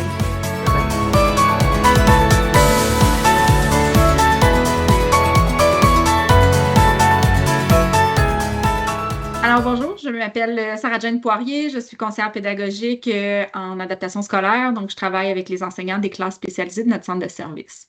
Aujourd'hui, je vais vous parler des troubles de comportement, donc on dit TC. Dans les troubles de comportement, on va retrouver le trouble de la conduite et puis les troubles oppositionnels avec provocation. Donc, on va, dans le fond, s'attarder un peu le plus à troubles oppositionnels avec provocation juste après, mais dans l'ensemble, troubles de la conduite, troubles de comportement, je veux dire, c'est pas mal les caractéristiques là, qui s'entremêlent un peu pour ces élèves-là. Donc, ce que vous allez voir, en fait, l'élève qui a des troubles de comportement va présenter des dysfonctions dans plusieurs secteurs de sa vie. Donc, il manifeste, par exemple, plusieurs difficultés d'adaptation à l'école, mais aussi à la maison. Donc, c'est pas juste une petite situation isolée. Donc, c'est de façon générale là, pas mal dans toute sa vie, dans toutes les sphères de sa vie. Dans le milieu scolaire, on pourrait voir là, les troubles qui se manifestent là, par une série de comportements inadaptés. On pourrait voir donc, comme je disais, sur le plan extériorisé, dans le fond, ça va être le trouble de l'opposition avec provocation, les troubles de la conduite. Puis, on pourrait voir ce qu'on pense moins, là, mais plus sur le plan intériorisé, on pourrait voir des élèves qui sont très retirés, ils ont des troubles de l'humeur, dépressifs, timidité extrême, donc on pourrait le voir ça aussi. Et puis, somme toute aussi, là, je voudrais rappeler que les problèmes de comportement peuvent aussi s'estomper là, graduellement si on a les bonnes interventions là, auprès de ces élèves-là. Donc, c'est pas pour la vie là, nécessairement. C'est ça, contrairement, mettons, à je pense au syndrome de Gilles-Tourette, où est-ce que là, c'est neurologique. Oui, exactement. Neurologique. Est-ce que le trouble du comportement, donc, ça ne l'est pas, là?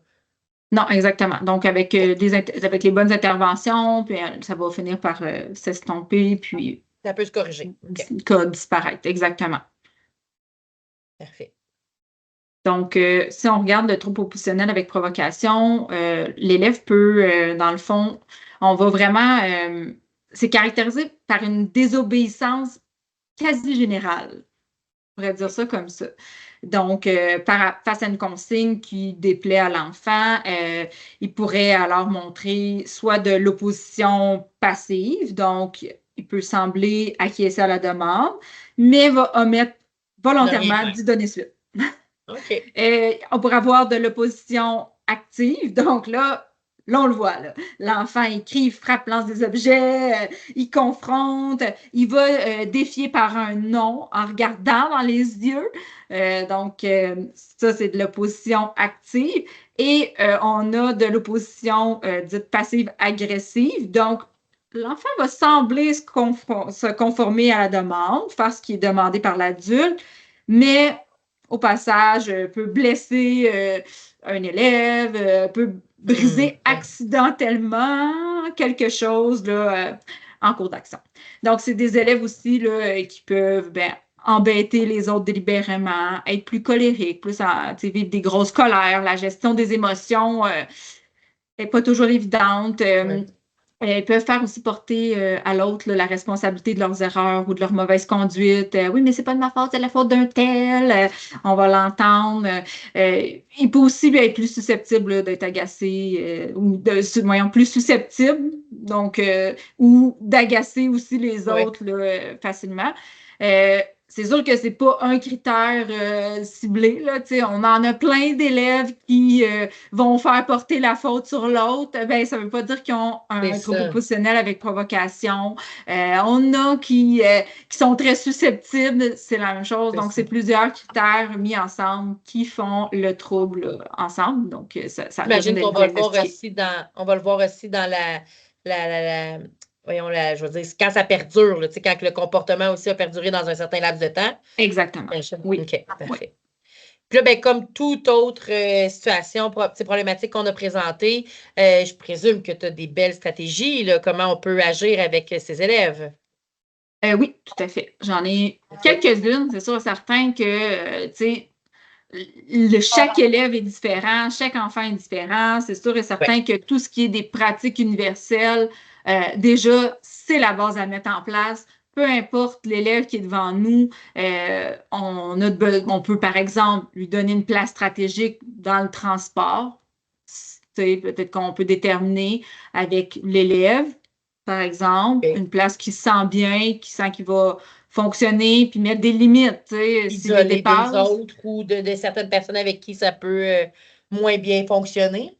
Exactement. Okay. On a besoin d'avoir des attentes naturellement qui sont claires. Même chose pour les consignes doivent être claires pour ces élèves-là parce que on veut avoir aussi des interventions qui sont courtes, qui sont positives, qui sont précises parce qu'on ne veut pas tomber dans une escalade d'argumentation sur à peu près tout, là. Donc, si c'est clair, c'est bien balisé, c'est bien organisé, ben, il y a moins de possibilités de sortir de ce cadre. On évite, comme je viens juste de le dire, là, les escalades verbales. Parler doucement, mais avec une saine fermeté. Quand je parle d'une saine fermeté, je parle d'un encadrement, des limites, des règles, des solutions, un cadre qui est sécurisant pour l'enfant, puis qu'il sait, qu'il s'attend à ça, puis il sait que c'est ça. Parce que c'est établi aussi, on le met dès le départ clair avec l'enfant. Exact. C'est ça le cadre qu'on a. On ne dépasse pas de ça. Pourquoi on fait telle chose, telle action, qu'on demande de faire telle chose dans l'autobus, de respecter telle consigne. Je te demande de ne pas te lever dans l'autobus, il y a une raison. Donc, ça aussi, c'est important de comprendre le pourquoi. Ben, je ne me lève pas parce que c'est pour ta sécurité. Si je freine sec, et ça se peut que tu te blesses, mon petit minou, là. Donc, d'avoir une saine fermeté, c'est le chauffeur qui sait ce qui est bien pour l'enfant. Donc, c'est un peu ça quand on parle de saine fermeté. On ne demande pas d'être sévère, d'être bête avec l'élève, de dire que c'est nous autres qui décident. Puis, non, il y a un cadre sécurisant pour l'enfant. Super. Faire des renforcements verbaux, non verbaux, un petit signe, hey, Léo, ça va bien, tu sais. Donc, des fois, ça fait juste comme encourager l'enfant. Et super important, collaborer avec la famille, avec l'école. C'est gagnant parce que chaque élève est différent. Les personnes qui travaillent auprès de l'enfant, à l'école, la famille, c'est eux qui connaissent le mieux l'enfant, qui savent comment bien intervenir auprès d'eux, qui savent c'est quoi les moyens qui sont efficaces. Donc, je pense que c'est d'avoir un temps pour en discuter avec ces personnes-là pour savoir là, quand il y a des choses qui ne fonctionnent pas, comment on pourrait mieux intervenir avec les élèves. J'imagine même pour prévenir, justement, si tu as un contact avec la famille le matin au transport ou à la sortie, d'expliquer comment ça a été dans le transport, mais de savoir de quelle façon rentre l'élève, justement. J'imagine que c'est des enfants qui, sous une certaine vulnérabilité ou ils ont une moins bonne matinée, que ça peut peut-être plus ressortir à ce moment-là, les comportements, là. Effectivement, si on a la chance d'avoir les parents qui sont là puis qui disent « Oh, dure matinée ce matin, un petit peu plus de douceur, un petit peu plus, tu sais, ça se peut que... » Puis en même temps, ça diminue, ça augmente notre tolérance, là, tu sais. OK, ça n'a pas bien été ce matin pour ce petit chat-là. Ben, donc, je vais le considérer. Oui, exactement. Tu sais, certains comportements qui pourraient ressortir, mais qui ne vont pas de nuire au trajet ou qui ne vont pas nuire à la sécurité des autres, ben, je peux peut-être plus passer à côté, tu sais. Puis me dire, ben, Donc, j'associe ça à son matin qui n'a pas été super agréable pour lui, ou sa fin de journée, ou sa journée complète avec lui. Donc, oui, effectivement, on augmente notre seuil de tolérance. Génial. Ben, un immense merci, Sarah-Jane. C'est très, très Ça me fait pertinent. vraiment plaisir. Merci, Marc-Josée. Merci, bye.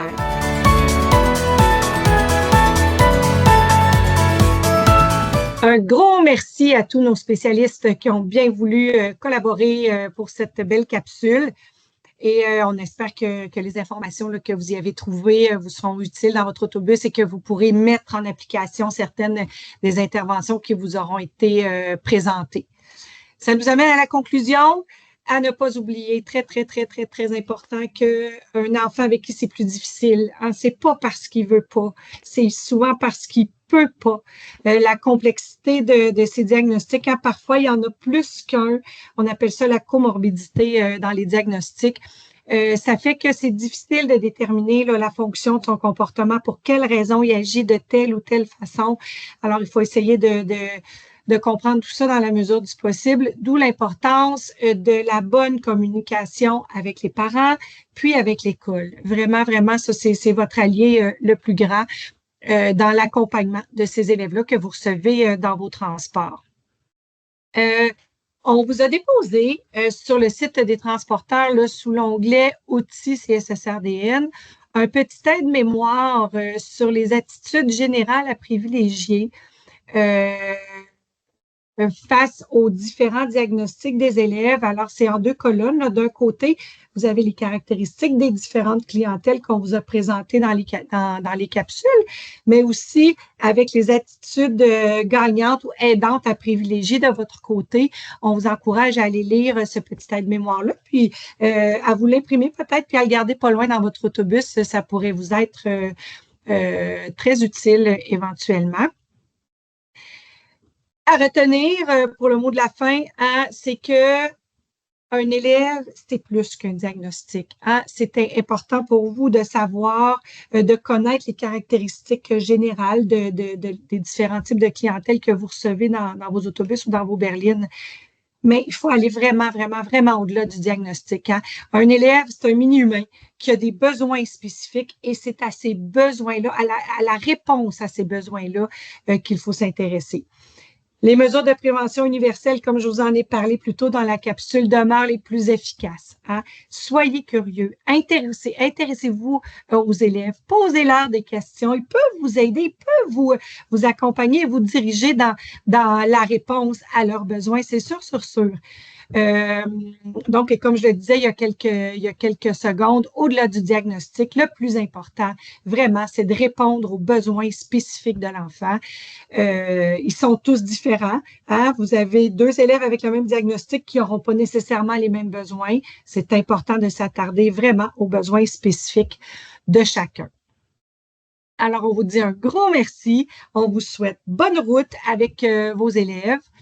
N'oubliez pas d'aller compléter le formulaire d'attestation de formation et on vous rappelle que c'est toujours possible d'aller visionner pour la première fois ou pour une seconde fois, là, à nouveau, les capsules 1 à 4 qui ont été tournées il y a un certain temps. Alors, bonne année scolaire, bonne route et au plaisir!